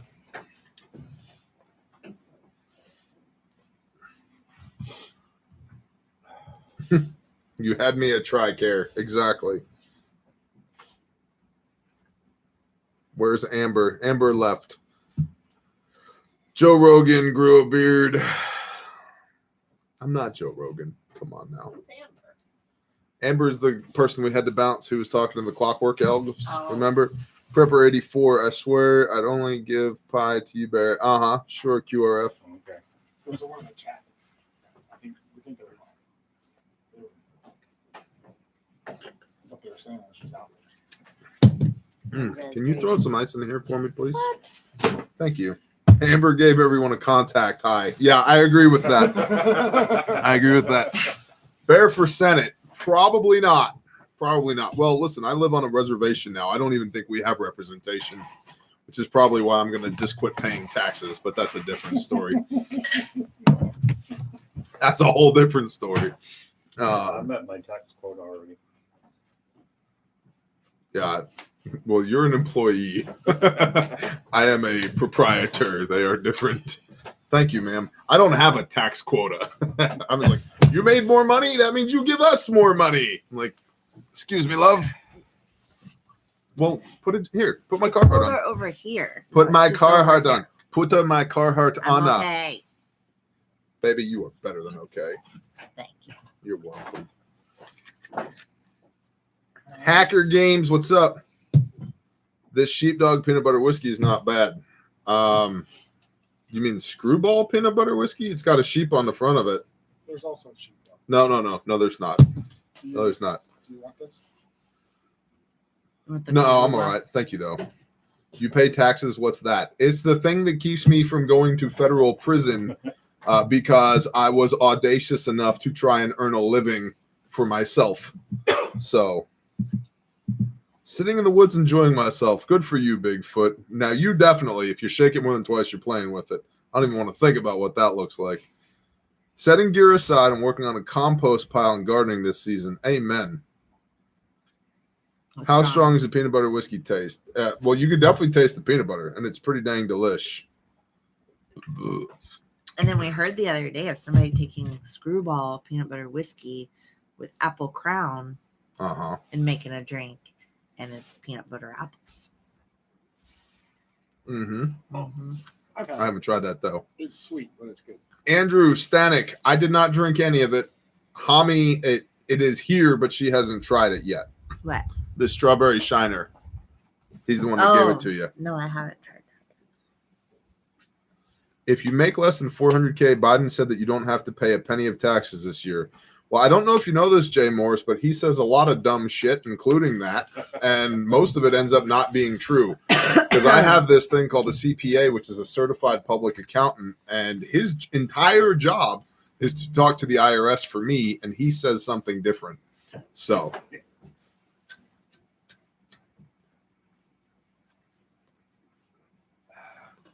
Get it in writing. Biden is as smart as potato. Potatoes are smarter. At least potatoes, if you stick wires in them and connect them to a light bulb, the damn light bulb will light up. I don't think there's any lights on up there in El Bodno's head. But he said tree stumps are smarter. Our potato is way smarter. Yeah. How's your garden doing? Are you growing anything new this year, babe? We're growing new fruit trees. Explain yourself.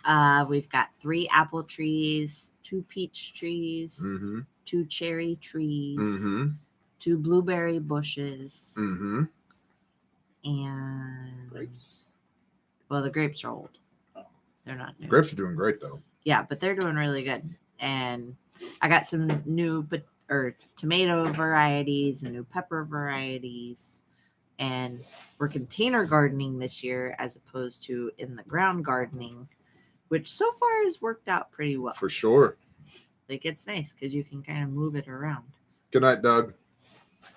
Yeah, I've been pleasantly surprised with the containers this year. Especially with the rain. Yeah, we had a lot of rain. But we filled the bottom of the containers up with wood chips for that reason, so that there'd be good drainage. So it's, wood chips half wood chips at the bottom. Sandwich. Yeah, and then soil up to the top, and then plant, and then a sprinkling of wood chips around the top to help keep the weeds down. So I cut all my blueberries 18 back 2 years ago, and they're back so pretty this year. They just bloomed. That's awesome, that's Jerry. Awesome. People have no idea sometimes what words and names are. RP's contact high. Hami, how can you keep the effing chipmunks out of the strawberry patch? 12 square feet of strawberries. I didn't get one last year. I don't know because we don't have chipmunks. Correct. Yeah. It is sad. We have mice that mess with ours sometimes, but for the most part, Good night, Lisa. they don't mess with them. But I would say like possibly like a hanging basket or some sort of elevating 12 gauge. it. I was just gonna say Ed got it right. 12 gauge. 12 gauge. A Yeah. Sam and a potato. Get a dog. Tennessee Tactical One. My suburban home is paid for. I want to leave here. What is the first thing to know for me to get my own little acreage and home? The first thing. It's not easy. Don't be a P word. It's going to be a lot of work. Be open to move Yeah. out of your comfort area. Check your floodplain maps, 100-year floodplain maps. A lot of times, cheap land is cheap for a reason. There's a lot of cheap land in eastern Oklahoma. You can't get to it unless you own a bulldozer. And that happens too in a lot of cases. Beautiful mountain acreage. You know what that means? That means if you want it to be anything more than trees on the side of a mountain, you're going to have to put a lot of work into it. Utilities cost money. Know that right now. Utilities cost money.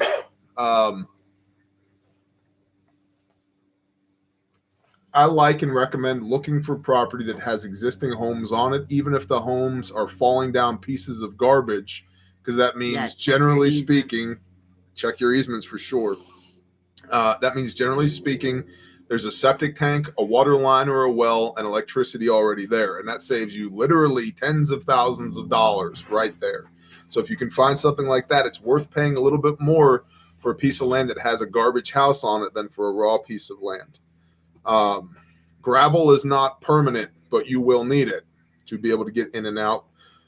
Your SUV probably worked really well in the city. Nobody cares about it out in the country. 4-wheel drive pickup trucks rule the road for a reason. And it's a lot of effing work, but it's worth it. There's very few things that are more rewarding than looking around and going, hey, look at all the cool stuff that we did with the blessing of with our creator and the sweat of our brow and the blood of our hands and the dirt under these fingernails. We made all this stuff happen. And it's when you come out of Her My People, it's so much more than a change in geography. It's a change in mindset. We have a lot of people. Everybody here is from somewhere else, and a lot of people come out from the big city, and it can take months sometimes for people to slow down. I'd also say learn to breathe again. Learn to take a deep breath. It doesn't all have to happen right now. So, yeah, those are all the things you should do first.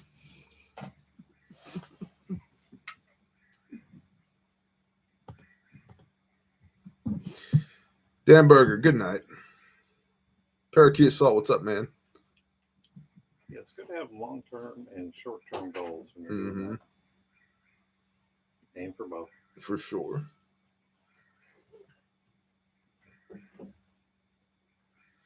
My advice before you homestead, really check your relationship with your family, especially your wife. It's a good point. I'd also say don't half-ass 30 things, whole-ass 1 or 2 things. Take your time setting up your homestead. We've been here 3 years. We've just now got animal agriculture under control to the point that we're able to finally get serious about gardening. And we've had gardens, we've had 5 seasons of garden thus far, but we haven't been able to pay the time to them that we should have because our animal systems weren't as robust as they are now. And that's okay. But we learned a lot about the soil and the water and the sunlight from gardening 5 times already on this same plot of land right here, which is why we have plants in containers right now. So the land of almost, that's right, Jen. So, I chastised the people that owned this place before us when we got here that almost everything was almost done. There were 100 unfinished projects. And now through 3 years of diligence and hard work, there are only 300 unfinished projects. It's just the way that it goes, man. It's just Robert Thomason said, my 1-year projects have become my 5-year plan. Yep. There you Exactly. go. There you go.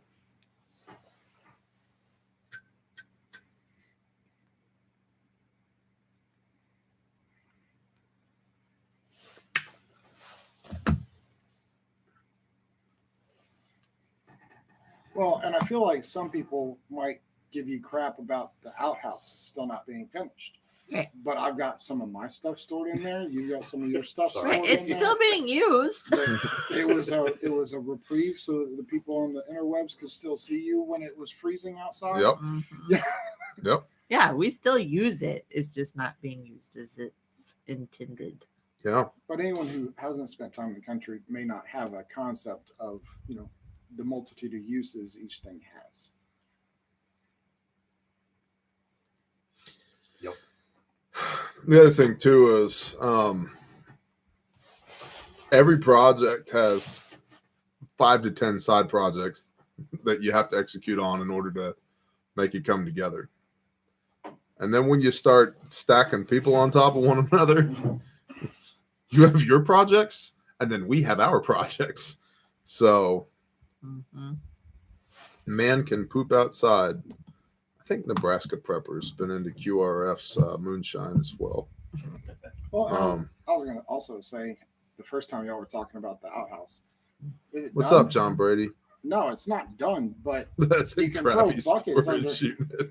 You throw buckets under the holes, and you can use it right now. Oh, it's totally usable. Mm-hmm. It just doesn't have the electricity or the Electricity's running not- water in it or the insulation. The But jacuzzi tub's not. but it'll work. If you needed to poop in it, it'll work. So just do like China, find a big lake, throw a cap in the middle of the lake till you make an island, declare ownership, and over said island. It's a great idea, Matthew Stone. It's a great idea. But at the rate we're going, everything costs 10 times what it used to. So even crap to throw in a lake. Bear, is it better to pay off debt, prep, or try and do both at the same time? I would eradicate debt right now. You see the devaluation of the U.S. dollar is coming hardcore right now. I would eradicate debt. Bear, what's the status of coming back to Tennessee in May for TCCC? I'd say slim to none currently because it's May, and we don't have May. Yeah. and we don't have any plans of being in Tennessee this May. But it is coming. It is coming.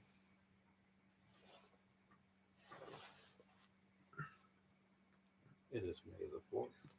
It is May the 4th be with you. What's up, Drew Collins? Oh, you went there. Come on. We made it an hour and 51 minutes without that. Ah. Sorry, my geek is showing. Valuation is being affected by the China trade deal. It's rough for us, but way worse for them. It's still rough for us. So, Well, if the dollar goes away, doesn't my debt go away too? nah, No, not how that works. no. If you are in debt, they will come and collect whatever they can to pay off that debt. Mhm. Constitutional QRF. When you pay off debt, you will be amazed at the options you have. Absolutely. So much revenue going to debt load. Once you get rid of that debt load, all of a sudden you have all this extra revenue that you can do things with. Bear, have you ever had a spiritual experience? I have a 3-part testimony at this channel. You should go watch it. I'll just do a conversion rate that makes your debt worse. Get out of debt ASAP. Yeah, there you go. Debt persists after a dollar crash. That's correct. They look at things that have inherent value. Your vehicles will get repoed. Your land will get taken. Whatever they can that has inherent Your value. livestock will get Your livestock. auctioned. Yep. Your And gold, your silver. Most people that know a lot more about that than I do, the way that stuff works, say that the dollar's not going to immediately go away. There's going to be a good long while where the dollar is just worthless. But you still have to use it to pay your credit card bill. It's just that For sure. you're Look only at the- making $15 an hour. Look at the collapse of the Soviet Union. They still had money. You just couldn't buy shit with it. It had very little value and there wasn't shit to buy. So I hope y'all are planting your freedom gardens for real. Like, for real. No, Timothy. I mean, if you have the expendable income and you're squared away otherwise, absolutely just be mindful of who you're hiring to do the things that you want done. Oh, I agree completely. Is it wrong to pay others to get my homestead up and running faster? I work full time on the computer from home for others for high salary. I'm doing a lot, but not enough and not fast enough. Not at all, Timothy Young. Not like my wife just said. Not at all. That's part of the joy of having the disposable Expendable income is that if you need to hire somebody to get something done, you can. So, and in fact, that's part of the Pareto principle. You should double, triple down on what you're good at to earn as much money as possible so that you can farm out the things that you're not good at. So,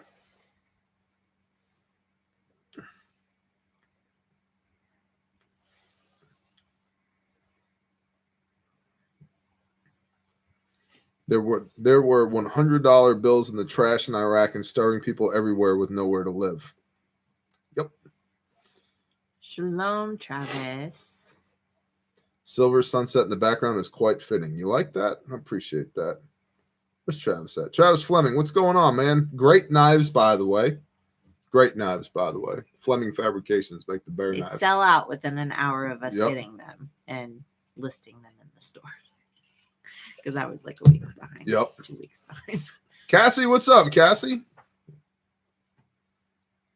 We are quickly approaching the point where we have money, but very little to actually spend it on here in the USA. I agree, Ed. I agree. The world is weird. That's why you should plant food, date each other, fall in love, do meaningful things together. Militant farmer concept. Thank you, Travis. I've got a right here. Let me see the little one. This was Travis's first ever knife that he made. You see, not the best, not the best. And then this is the one that he just sent me I thought you said a while that was ago. Alan's. Right here. The best.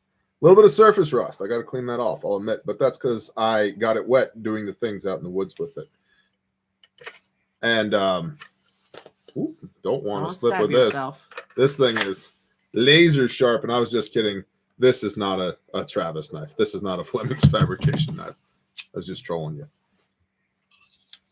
So, yeah. So, I love this thing, by the way. Have you seen this? Mm-hmm. You want to see it again? Mm-hmm. Uh-huh. It is nasty sharp. Yeah. Be careful with it. I've never had to sharpen it, and you can still shave with it. I don't know, Travis. What's the blade 80 steel? CRMOV2. There you go. Yep. The big boy. That's right, Trav. I love that knife. Like that. Oh, it's phenomenal. This thing is phenomenal. What if you can't figure out what you're good at? Sarah, I would recommend take a $20 bill. Go And put get- up the hand sign and then stop doing it. There's a book that you can get called Strengths Finders 2.0. Strengths Finders 2.0. It's $18.95, and it comes with the book comes with a free online test. It's like 288 questions. You should take the test.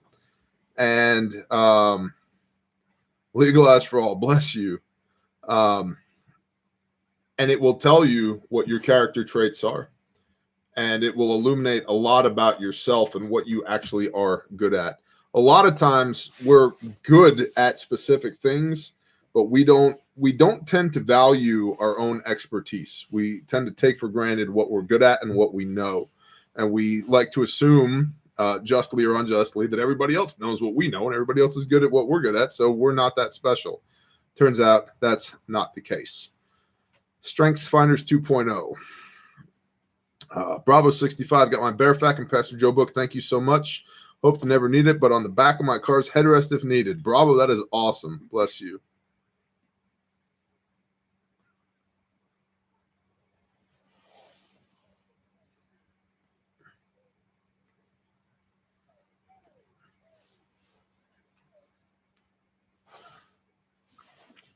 You know, it's difficult to actually smoke a cigar when your job is talking for a living. You know? Yeah, I'm ready for the shooting to start. I really can't wait for the shooting to start. Well, Eddie, it's been a fun ride here, but you are no longer welcome at this channel. Oh, Storm's already got you. Good job, Storms.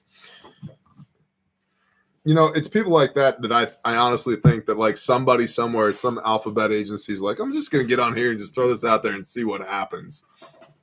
I don't want the shooting to start. I think it's a 50-50. It's half of it could be that flip of a coin. It could also just be some Russian collusion? Oh, I'm Obviously, sorry. What else could it be? They've never been shot at. I was gonna so- say someone who's never actually seen war. Mhm. Yeah.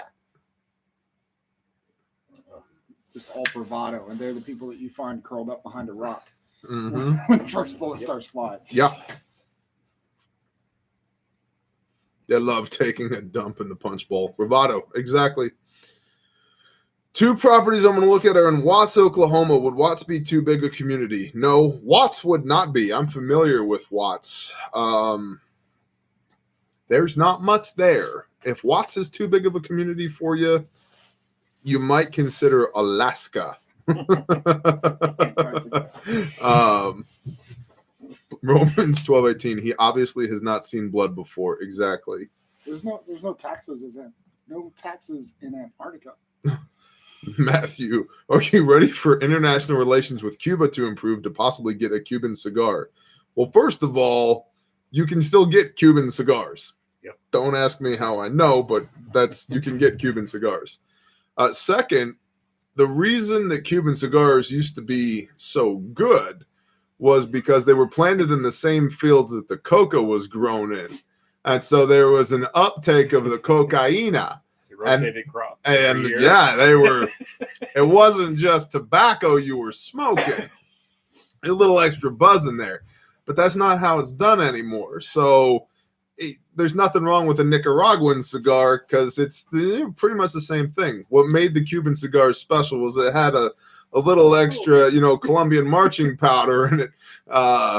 So yeah. I was so pissed when I found connection for legit Cuban cigar.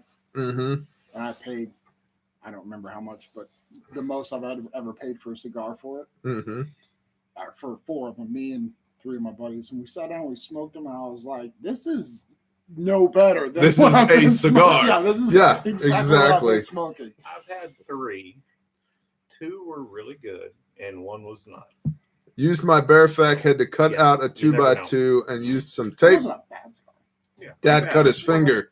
It worked. I like yours better. Legalized for all. Send us, not life-threatening. Awesome. Well, I'm glad you fixed the boo-boo, man. Send us an email. We'll send you out some more gauze, bro. We got you. I've had ricocheting rounds from neighbors fly past my house. I don't want the shooting to start. I agree. Mm-hmm. Travis Fleming, I think most of the guys that spout that stuff don't have families. I understand that sometimes things have to happen, but still don't want that future for my wife and kids. Mm-hmm. I agree completely. And I've had a lot of people who have had the stones on the internet to call me a pussy because I don't think it's a good idea that we all grab our rifles and plate carriers and go fight the government. I don't want to fight with anybody. I just want to be left the hell alone because I am biblically commanded to lead my wife and protect my children, not to take up arms against the government. And a bunch of people will say, well, yeah, it's because you're a freaking wussy and blah, blah. Am I? Good. You first, Bubba. You first. You go first. I'll be in the second wave. Well, when you say that you don't want to fight. Nutty Prepper, yes, it does. All of our kits qualify for HSA and FSA. Go ahead, bro. When you say you don't want to fight, there's an asterisk next to that. Mm-hmm. And a fist fight with the people that make comments like that is pretty high up there. On That's not a fight. That's me just beating somebody's brains in with my bare hands, which I'm fine with. Here's the big thing. They're like, take up arms and go fight the government. You're not going to go fight the government. You're going to go fight the government, the guys protecting them. Uh-huh. And those aren't the guys you have an argument with. There you go. They're just there doing their job. There you go. So, yeah, Bear, stop being a baby, bro. Don't you want to ruin your life? Yeah, I know, Robert. I'm just so eager to throw it all away. I also guarantee you that the people that run their mouth like that have not done anywhere near the amount of training that the non-combat arms in the military have done. Yeah. Yeah. Oh, yeah. Bravado. They get smoked by an S1 clerk. Yeah.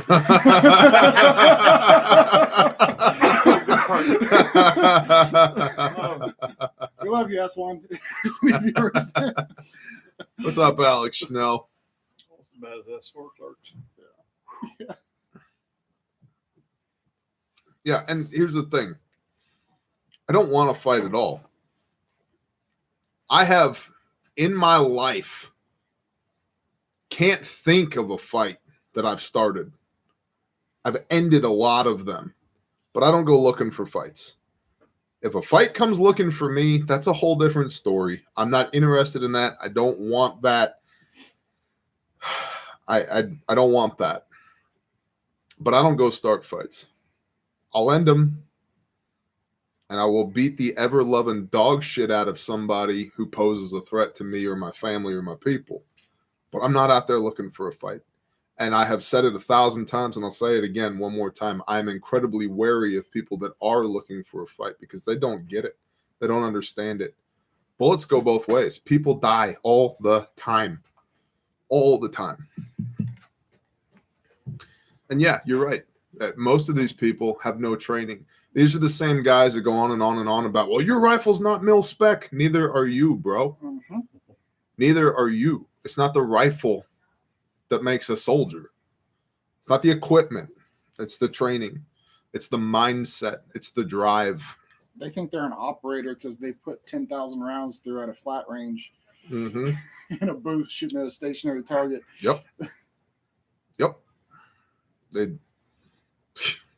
go on a 4-hour movement. Mm-hmm. Just 4 hours. Go.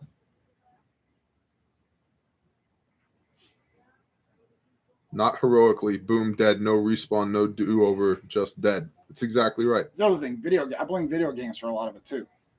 QRF, that's correct. It's the Indian, not the arrow. Yep. I feel like a lot of the younger people run their mouths about that because they've literally been raised with the conditioning of like Everything's modern warfare. Yep. Call of Duty. Yep. Yeah, good. The Call of Duty is not good at war. Did you see that currency guard that evaded robbers? His coworker crapped his pants. Yes, I did. I will say this, though, armchair quarterback in the thing, when that guy got out of the vehicle, when he grabbed that AR from the A driver and got out of the vehicle, the passenger, I guess, dude, so nonchalant. You just got 20, 30 rounds shot into your vehicle and you're going to nonchalantly stroll out of the vehicle. I would have rolled out of that van, that gun up, ready to go. The vehicle was stuck on a curb. You had to spread out. PCB Exile, what's up? If you fight Bear, I'll fight you, Bear, but there's ground rules. No touching the hair, beard, or face. I win, you give me a cigar. I lose, you give me 3 cigars and some whiskey and some Okie sandwiches. Justin, I like that rule. Those freaking sandwiches. We need to have another men's retreat just for those sandwiches. Yeah. It was worth it. Modern Warfare Prepping Edition wouldn't sell too well. True. Yeah, actually, it's called Stay Survive. He knew to dismount before they could surround him. The plan was executed flawlessly. Yeah, I just wouldn't have. I'm guessing I would have been a little bit more keyed up when I got out of the vehicle, is what I'm saying. I'm in, haven't ate so good before since. I'm broken. Yeah.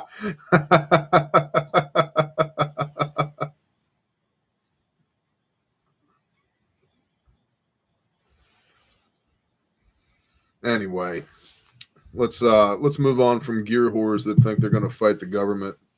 What else we got? One guy, those guys are examples of the 2 types of preppers. Yep. Printed circuit board Exile. Did IBM have anything to do with the Exile? Boris Karkov. Yeah, roger that. It was interesting, too. He handed the guy the rifle, and the guy was sitting there holding it for a while, and then he remembered, oh, right, charging handle. It's like, you're holding the paperweight until you load the damn thing. When was the last time you had New York pizza and wings, Bear? Long time. 15 years ago? 15 years ago? Somebody offered to send you one time. I remember they that. Never did that. Yeah, they couldn't. They tried. They diligently tried. They were going to get their local pizzeria to freeze it and overnight it, and the pizzeria kept shit in the bed. They wouldn't do it. So I had New York style pizza was last week. Grimaldi's. I've never had New York style or No, New York Grimaldi's. pizza. Grimaldi family opened one of their restaurants in Dallas. Right. Shut up.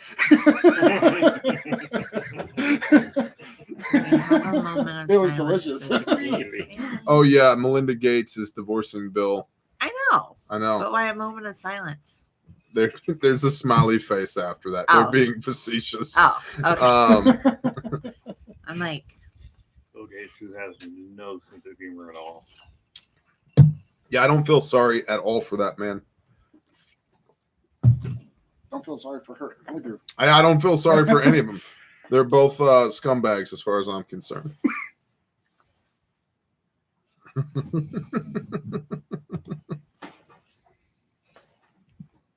Why did YouTube flag that? Melinda Gates is a man. It got flagged. Held for review. I agree. It flagged the Rogaine thing Did too. it? Yeah. YouTube is so weird, man. Respect their privacy. Okay. I saw an article or a thumbnail from the Babylon Bee that said something like, freshly vaccinated Melinda Gates now admits that she loves her husband, and something stupid like that. A glassy-eyed Melinda Gates. Yeah. I love the Bee. Good job, B. Chicago wishes they knew what pizza is. Now, don't get me wrong. Chicago pizza, now, while it's not pizza, it's a pizza pie. It is wonderful. But I have not had Chicago-style pizza since I started keeping Torah, because most of what's in it, it's like, Canadian bacon, which is ham. Guys just call it ham, and pepperoni and sausage. And but when you sprain your wrist lifting a slice out of the pan because it weighs 19 pounds, yeah, that's something. So I've got nursery pots that I'm doing, and I've got the 1, 2, 3, and 5 gallon, and then we got some ginormous 25 gallons. But that's what we're doing this year. Mm-hmm. And I just basically paired the plant to the size pot that I thought that it would need, and keeping my fingers crossed that Horseradish is doing awesome. Well, horseradish is doing awesome, but it's huge anyways. The vaccine worked, so she uninstalled Windows, got herself a Mac Daddy. Oh, storms. You're so funny. Somebody, where did it go? Do you have any food storage and supply spreadsheets built into flash drives with your charts and storage recommendations on them?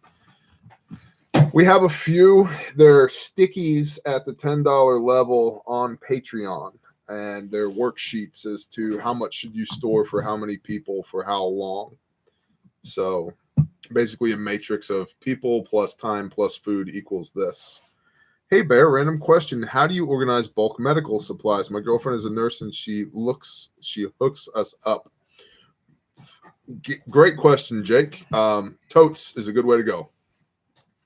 Ours are on shelves, which are all labeled, because newsflash, if the world goes sideways, y'all aren't going to keep buying Bear Facts. So now I have an inventory. Just saying. It's pretty well organized. But aside from that, we have other things in other places as well. And totes are great. You could get a tote that's filled with gauze pads, 2x2s, 4x4s, 5x9s. You could get a tote that's filled with rolled gauze, 4-inch by 4.1 yards and 6-inch by 4 yards or whatever.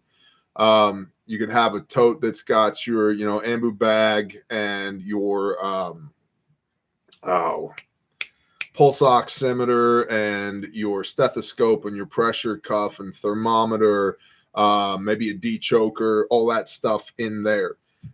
Organized by totes, and very simple labeling system. Put silver duct tape on top, right on that with a Sharpie. And then that way you have a semi-permanent label on it. And if you ever decide to change what's in the tote, you rip the duct tape off, put a new strip of silver duct tape, new Sharpie, good to go. And yeah, totes work great for that. I would also add that if you are not doing it in an office space, like if it's going to ever see weather, or it's just not in a climate controlled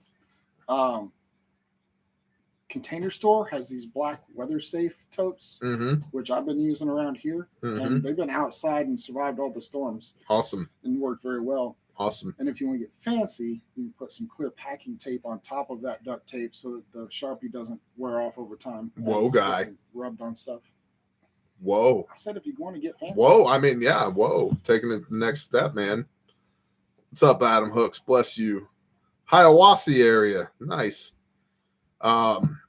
Also, if you're going to store stuff you should have an aid bag that has gauze, tape, gloves, disinfectant in it, plus whatever stuff you think you might need as well. If it's wound closure like steri strips and sutures, maybe some hemostats or, a scalpel, whatever you think you're going to need, a CPR shield, whatever. You should have an aid bag that rolls around with you, and then your totes become your resupply. As you consume what's in the aid bag, you go back to the totes. So, to know you gonna sub. Didn't know you gonna what? I think Met is saying, I didn't know you, but I'm gonna sub. Oh. Well, welcome, Met Fury. Baby wipes, staples, and duct tape. All right, so True. B is not in charge of our medical division. The stapler is really what's got me like, you mean like the one from Office Space or what? Like, Stapler. always great be reminded. We're coming to Tallahassee. Torah alcohol, please. In a nutshell, drinking is acceptable, drunkenness is not. What is drunkenness? Having a mind-altered state where you are impaired and unable to perform the functions of whatever role you find yourself in. That is drunkenness. Also, the constant need for alcohol, drunkenness. Drinking is okay. Drunkenness is not. You can see, I believe it's Exodus chapter 10. No, I'm sorry, Leviticus chapter 10. So, Angry Alansky will be there in Tallahassee. Who else was talking about Tallahassee? What's up, Ken Williams? That was it. Oh. Alan's. Mm. Any thoughts or feelings on modern day prophets? As a living God, is there any people you feel hear the Lord's voice more than others? Scott, that's a great question. And it's one of the questions I was asking myself as I was getting out of the non-denominational evangelical church, reading my Bible for myself, the realization that the Father has always spoken to his people throughout time.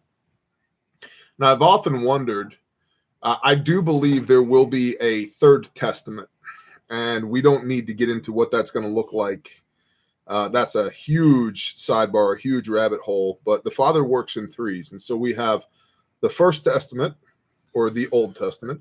We have the Second Testament, or the New Testament. And I believe we will have a third testament. And I think that there are probably people right now who are experiencing convictions and revelations who need to start writing them down. And so I've often wondered, who is it that the Father is speaking to now? Are we going to have the book of Ted and the book of Bob, and the book of Mike in the Third Testament? I don't know. But I've often been thinking about that. And my realization or my understanding is this. Prophets were people that the Father chose to reveal himself to and to speak his truth into, who led a set apart life. And there are many people who fit that bill right now. And the Father speaks to us right now through the Ruach HaKodesh, the Holy Spirit, who we know from John chapter 16 is the Spirit of truth that convicts us concerning sin, righteousness, and judgment. And I know that there are people who self-identify as prophets, and I know that there are people, I think, more so that are having prophetic experiences. And I do believe that the Father speaks to his people. I know that he speaks to me much less so with words than he does with gut feelings and convictions. You will do this. And then if I question him through prayer as to why will I do this or what I am supposed to do, what am I supposed to do, I will hear his voice. But it's always in confirmation. It's not in specifics. Is this what you want me to do? Yes. Father, is this of you? No. Many times, is this what you need me to do? Don't ask me again. I already told you. Yes. Okay. Got it. So J. Dudley, thou shalt do the things, the independence of bear, verse 1, chapter 1. Correct. So yes, I do believe the Father is still revealing himself and speaking to his people. I don't know how many of those people are writing those things down. And there is a very high bar for prophesying in the name of Yahweh. Specifically, per the Torah, if what you say does not come true, you get to apologize on the way to the rock pile. So people need to be very careful about saying that this information, this revelation, this conviction comes in the name of Yahweh. This comes in the name of the Lord. This is the word of God. And I think there's a lot of people out there right now that are going to get the absolute shit kicked out of them when Yeshua returns for prophesying in the word, in the name of Yah, a whole bunch of bullshit that is extra biblical. So all that being said, and it's one of the things that when I was on my quest for truth, I looked into the Church of Jesus Christ of the Latter-day Saints. And I don't believe necessarily that who they refer to as the prophet is the prophet. One of the things that we've seen over and over in scripture is that there were prophets, multiple. And the way that that works, again, per the Torah, is in the mouths of 2 or 3, let everything be established. So the idea that one man would have a monopoly on the word of Yah is, first of all, just feels wrong. Second of all, it's not biblical. So, yeah, I do believe there are still prophets. I do believe the Father speaks to his people. I just think that a lot of his people aren't writing down these revelations, or that the Third Testament isn't necessarily being recorded with parchment and stylus. Third Testament might be written with closed captioning. Yeah, the Third Testament might be written with closed captioning. Amen. So,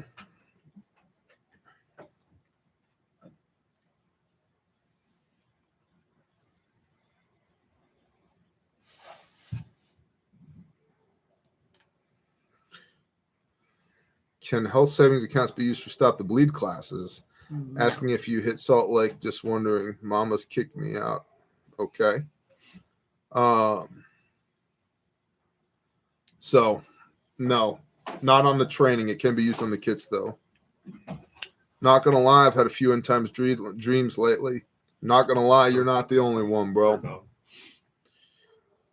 There's a lot of false prophets, too. Absolutely. Absolutely. And they will reap what they sow. Mil-spec Ops Monkey Temple built. Yeah, I watch his Monkey Minutes. You know, and the search for the red heifer is something that Judaism puts a lot of emphasis on. And Judaism does not have an appropriate interpretation of the Torah, of the Word of God, because they're more interested in the Talmud, what man says about the Word of God, than what the Word of God itself says. Says me. So, if you look at the cleansing ritual of the red heifer, burn it, all of it. Make sure it's a good fatted calf without spot or blemish. Burn it, all of it, upon a pyre of wood. Then mix that together with water and cleanse yourself and the implements of the temple. Anybody who has seen Fight Club knows they just made soap. You know how much fat is on a freaking bowl? A lot.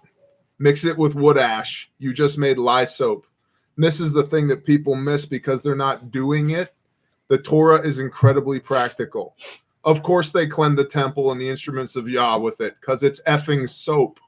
And so the overemphasis that the Jews put on finding this one heifer, that it has to be perfect without one single hair in it that's miscolored, that's Judaism. What did man say about the word versus what does the word say? Yeah, that's how you cleanse the temple, because it's soap. It's a soap recipe, bro. So, oh, man. Exactly, Dudley. LOL, I just said that's how you make soap. Exactly. So,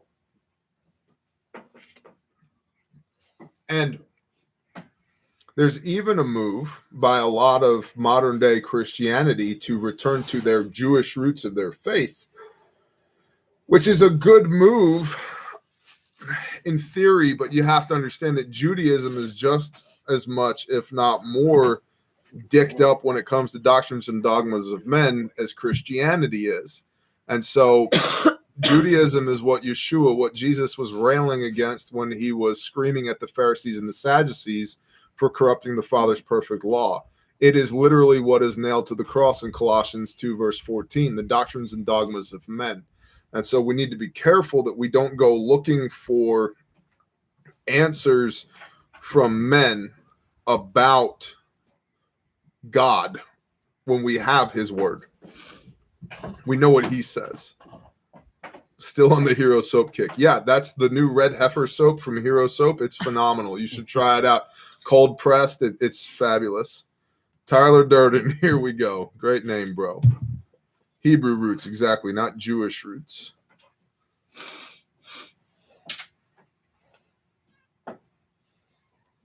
That's why I don't go to church. I'd rather read my Bible. Jeff. There you go, Jeff. That's actually an awesome idea. Red heifer soap, right? Let no man deceive you. Amen. So, anywho, judo or jujitsu will serve you better than karate. I agree. I don't know how we got onto this, but I agree. So, it only matters what is. Agreed. Jewish Torah isn't Torah. Agreed. It's the laws of men. It's the Talmud. I saw an interview one time with a Jewish historian and a bunch of rabbis sitting up on a stage. And behind them was a series of bookshelves that were 10 feet tall and at least 30 foot wide. And it was all the commentary on the Torah, a.k.a. the Talmud. What Rabbi Chaim ben Shmuel said about this verse and what Rabbi Zevi ben Levi said about this thing and yada, yada, yada. And to a certain extent, it's good to have another person's interpretation on the word. But first of all, the Jews are missing the word made flesh, Yeshua. They're missing Jesus, the word made flesh. In the beginning was the word, and the word was with God, and the word was God, Yeshua. But they're also missing that the ultimate arbiter of truth is not what the rabbi said about the word.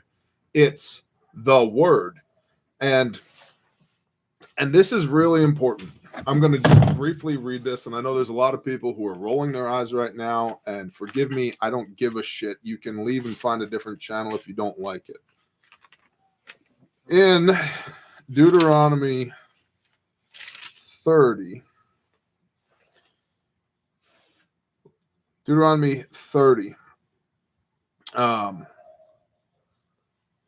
well, I'll just read it. And it shall be, when all these words come upon you, the blessing and the curse which I have set before you, and you shall bring them back to your heart among all the nations where Yahweh your Elohim, the Lord your God, drives you, and shall turn back to Yahweh your Elohim and obey his voice according to all that I command you today, with all your heart and with all your soul, you and your children. Then Yahweh your Elohim shall turn back your captivity, and shall have compassion on you, and he shall turn back and gather you from all the peoples where Yahweh your Elohim has scattered you. If any of you are driven out to the farthest parts under the heaven, from there Yahweh your Elohim does gather you, and from there he does take you. And Yahweh your Elohim shall bring you to the land which your fathers possessed, and you shall possess it. And he shall do good to you, and increase you more than your fathers. And Yahweh your Elohim shall circumcise your heart and the heart of your seed, to love Yahweh your Elohim with all your heart and with all your soul, so that you might live. And Yahweh your Elohim shall put all these curses on your enemies and on those who hate you and persecute you. And you shall turn back and obey the voice of Yahweh and do all his commands which I command you today. And Yahweh your Elohim shall make you have excess in all the work of your hand, and the fruit of your body, and the fruit of your livestock, and the fruit of your ground for good. For Yahweh turns back to rejoice over you for good, as he rejoiced over your fathers, if you obey the voice of Yahweh your Elohim, to guard his commands and his laws, which are written in this book of the Torah, if you turn back to Yahweh your Elohim with all your heart and with all your being. And this is the crux of it. For this command which I'm commanding you today is not too hard for you, nor is it far off. It is not in the heavens to say, who shall ascend into the heavens for us and bring it to us and cause us to hear it so that we do it. Yeshua did that. Nor is it beyond the sea to say, who shall go over the sea for us and bring it to us and cause us to hear it so that we do it. The apostles and the emissaries did that. For the word is very near to you, in your mouth and in your heart, to do it. See, I've set before you today life and good and death and evil, in that I am commanding you today to love Yahweh your Elohim, to walk in his ways and to guard his commands and his laws and his right rulings. And you shall live and increase. And Yahweh your Elohim shall bless you in the land which you go to possess. But if your heart turns away and you do not obey, you shall be drawn away and shall bow down to other mighty ones and serve them.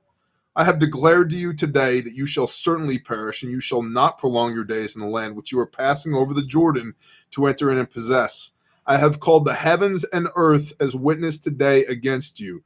The same heavens and earth in Matthew 5:17, when Yeshua says, truly, truly, I say to you, until heaven and earth pass away, not one jot, not one tittle shall fall from this Torah till all be done. I have declared to you today that you shall certainly perish, and you shall not prolong your days in the land which you are passing over the Jordan to enter and possess. I have called the heavens and earth today as witness against you. I have set before you life and death, the blessing and the curse. Therefore you shall choose life, so that you live, both you and your seed, to love Yahweh your Elohim, to obey his voice and to cling to him. For he is your life and the length of your days, to dwell in the land which Yahweh swore to your fathers, to Abraham, to Isaac, and to Jacob, to give them. And as Christians, we worship the God of Abraham, Isaac, and Jacob. As Christians, we are covered by the blood of the Lamb, which is Yeshua, which comes from Exodus 12, the Passover lamb. As Christians, we are grafted into the tree of life, which is a metaphor for Israel, the tree of life. Israel is the name of Jacob. We are grafted in. For this command which I command you today is not too hard for you, nor is it far off. It is not in the heavens to say, who shall ascend into the heavens for us and bring it to us and cause us to hear it so that we do it. So to remove all your excuses, Yeshua did that. Jesus did that. Nor is it beyond the sea to say, who shall go over the sea for us and bring it to us and cause us to hear it so that we do it. The apostles and the emissaries did that. No excuse.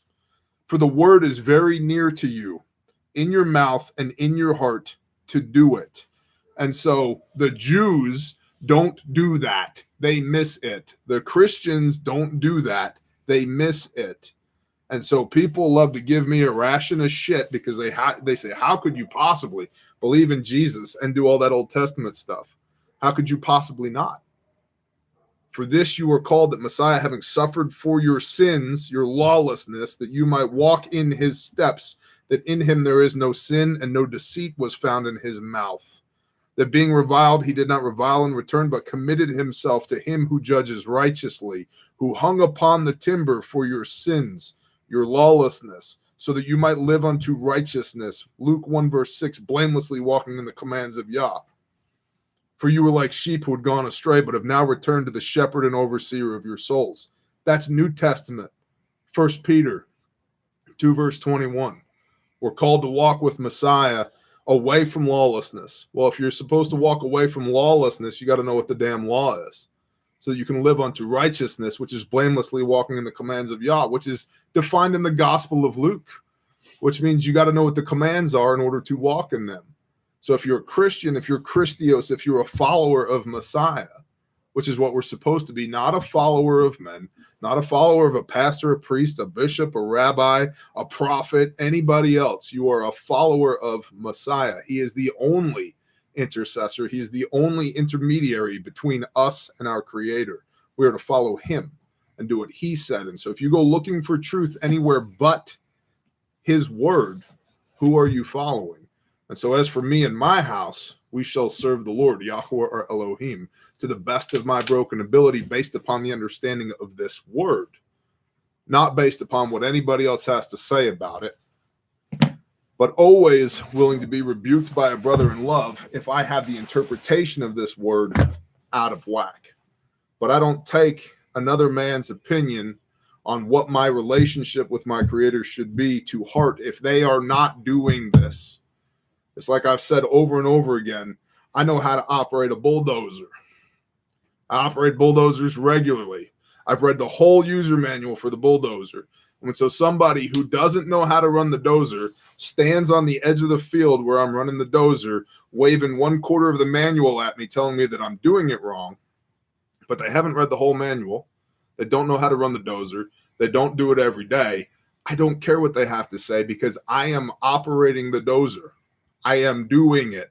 I have more firsthand real world experience running the equipment than they could ever hope to have. And I've read the whole damn manual, and I read it every day, and I do it every day. So the opinion of somebody who's standing on the sidelines, shooting daggers with their eyes at me doesn't matter to me. And James Madison can run a dozer. Amen. Prove it. Better than you. We shall see. Dozer Wars. Me and James Madison. Let's do it. Scott Holmquist, I appreciate your answer, brother. I seek his wisdom on things daily. Discerning his voice has become my passion. Your videos have been huge inspiration. Your works are blessed. Thank you. Amen. Kosher Dad, I just read Deuteronomy 39 and 10. Where were you? Nels Mohawk. What's up, Nels? I love that you love the word. I love Yah. I love Yeshua.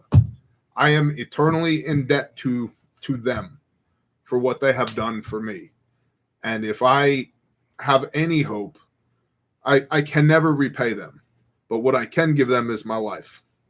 And that's what I'm trying to do. And that's not something, when you give your life to something, that's not something you do one time. Yeshua says, die to yourself daily. Get rid of your bullshit daily. Unlearn the lies daily. Pick up your cross and follow me. Roger that. How do you follow him? For this you were called, that Messiah, having suffered for your sins, that you might walk in his steps. Copy that. What did he do? What did he do? Well, people will say, he was perfect. We can't do that. He was perfect. We can't do it perfectly. But that doesn't mean we don't try. Hebrews 10:26. I guess here we go. Bible study with Bear. This always happens, doesn't it? Here we go. Bible study with Bear. Hebrews 10:26. And then it's bedtime. Roger that, wifey. Hebrews 10, verse 26.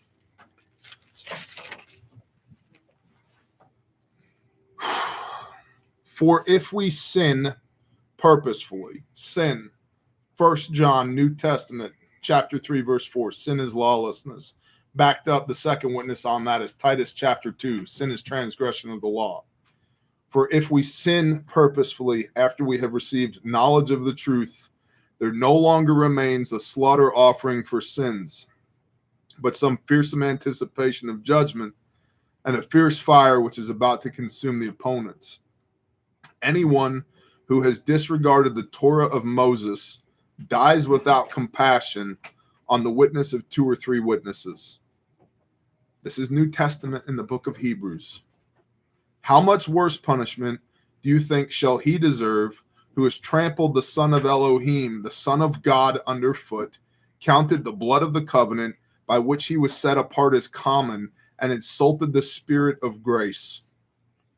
For we know him who has said, vengeance is mine, I shall repay, says Yahweh.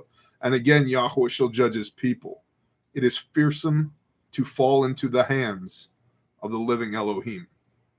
So you thought the consequences were bad under the old covenant? Under the new covenant, if you abuse that blood, how much worse punishment do you think shall he deserve who has trampled the Son of Elohim underfoot, counted the blood of the covenant by which he was set apart as common, and insulted the Spirit of grace?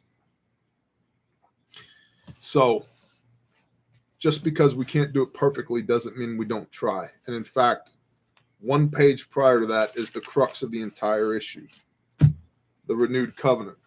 At verse 6, Hebrews 8, verse 6, but now he, Yeshua, Jesus, has obtained a more excellent service, inasmuch he is also mediator of a better covenant, which was constituted on better promises. For if that first covenant, without Yeshua, the original arrangement between the Father and his people, had been found faultless, then no place would have been sought for a second.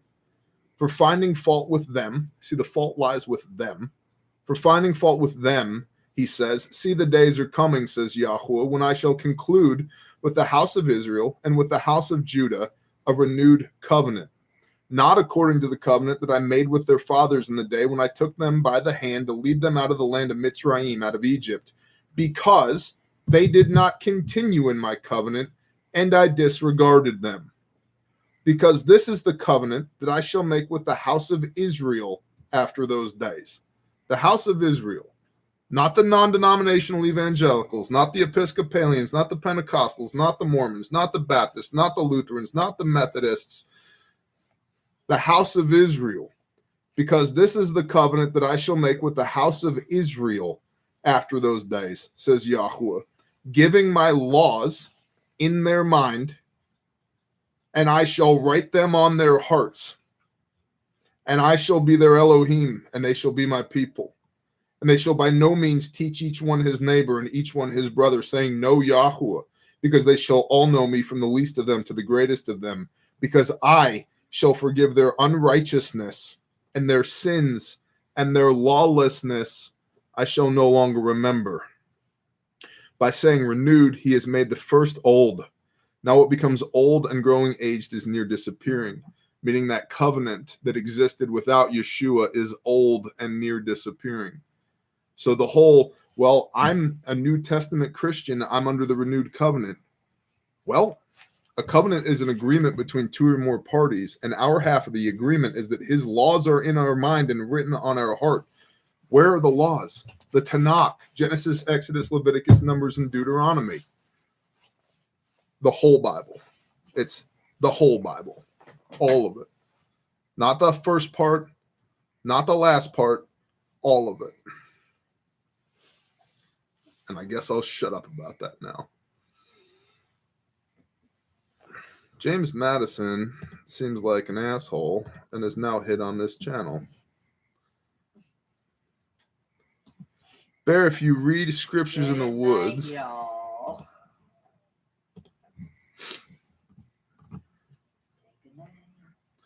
Yeah, we're getting there. 5 more minutes and then we're done. It'll be 9:30. Oh, is that why you texted me bedtime? Yeah. Oh, makes sense. Good evening. Good night, Good evening. Dixon.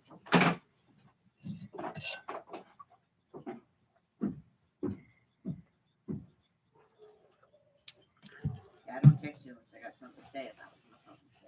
Well, I wasn't paying attention to my phone there for a minute. Let's get back to sipping and chilling. Well, unfortunately, that's going to come to an end because it's almost 9:30. So a couple more minutes and we're done with this thing. And so, and yeah, and I catch flack all the time from people who don't know and don't care to know.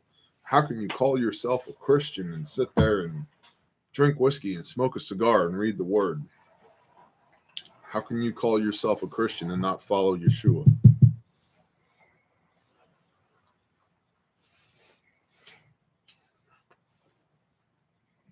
I know. It's rough.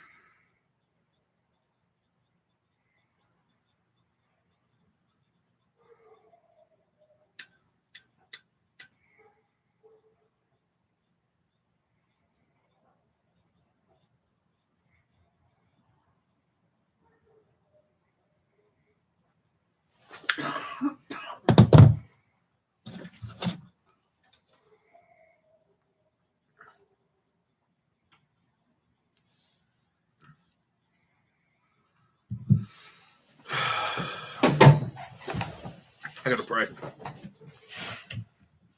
Father's telling me to pray. So we're gonna pray. And then that'll be the end of this live stream.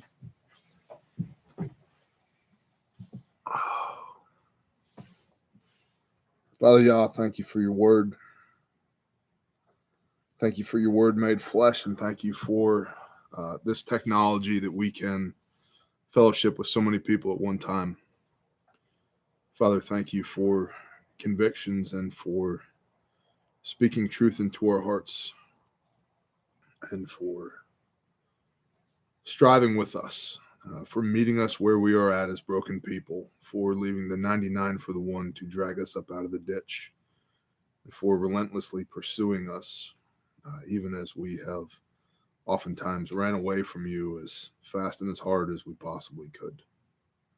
Thank you for never forgetting us or forsaking us, and for continuously making a way back for us, even as we have denied you over and over and over again. Father, thank you for a depth of relationship, and for first feeding us with milk and then weaning us and teaching us to eat meat. Father, thank you for the truth of this word.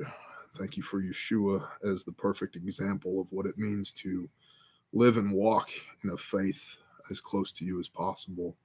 And thank you for the covering of his blood, that we would never be able to do that perfectly, but we have an intercessor, that we have a Mashiach who would stand in our place for judgment, and who would absorb all of the death that we have so rightfully earned with our sin and our lawlessness.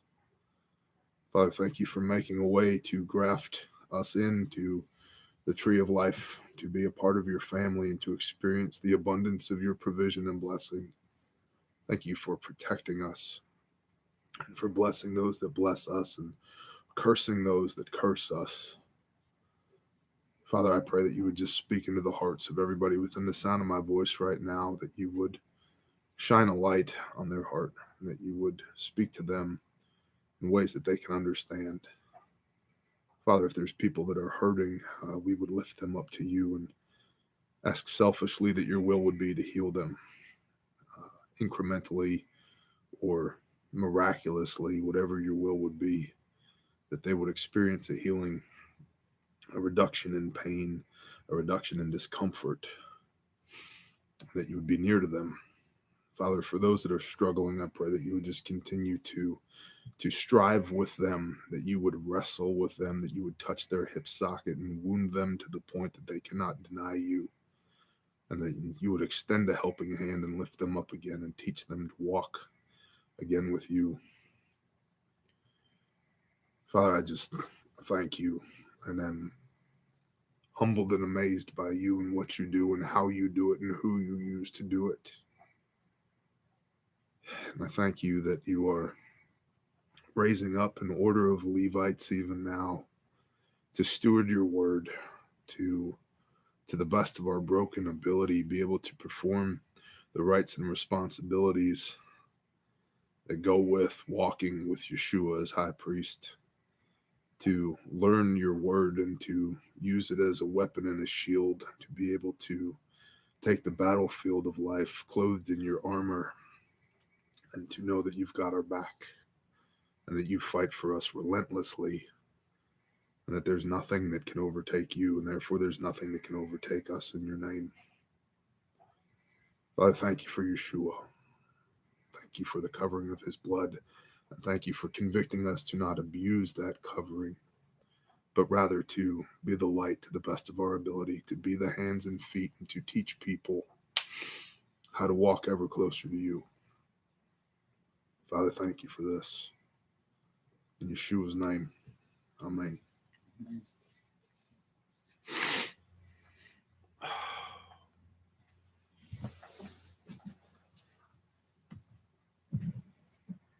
Shalom, y'all.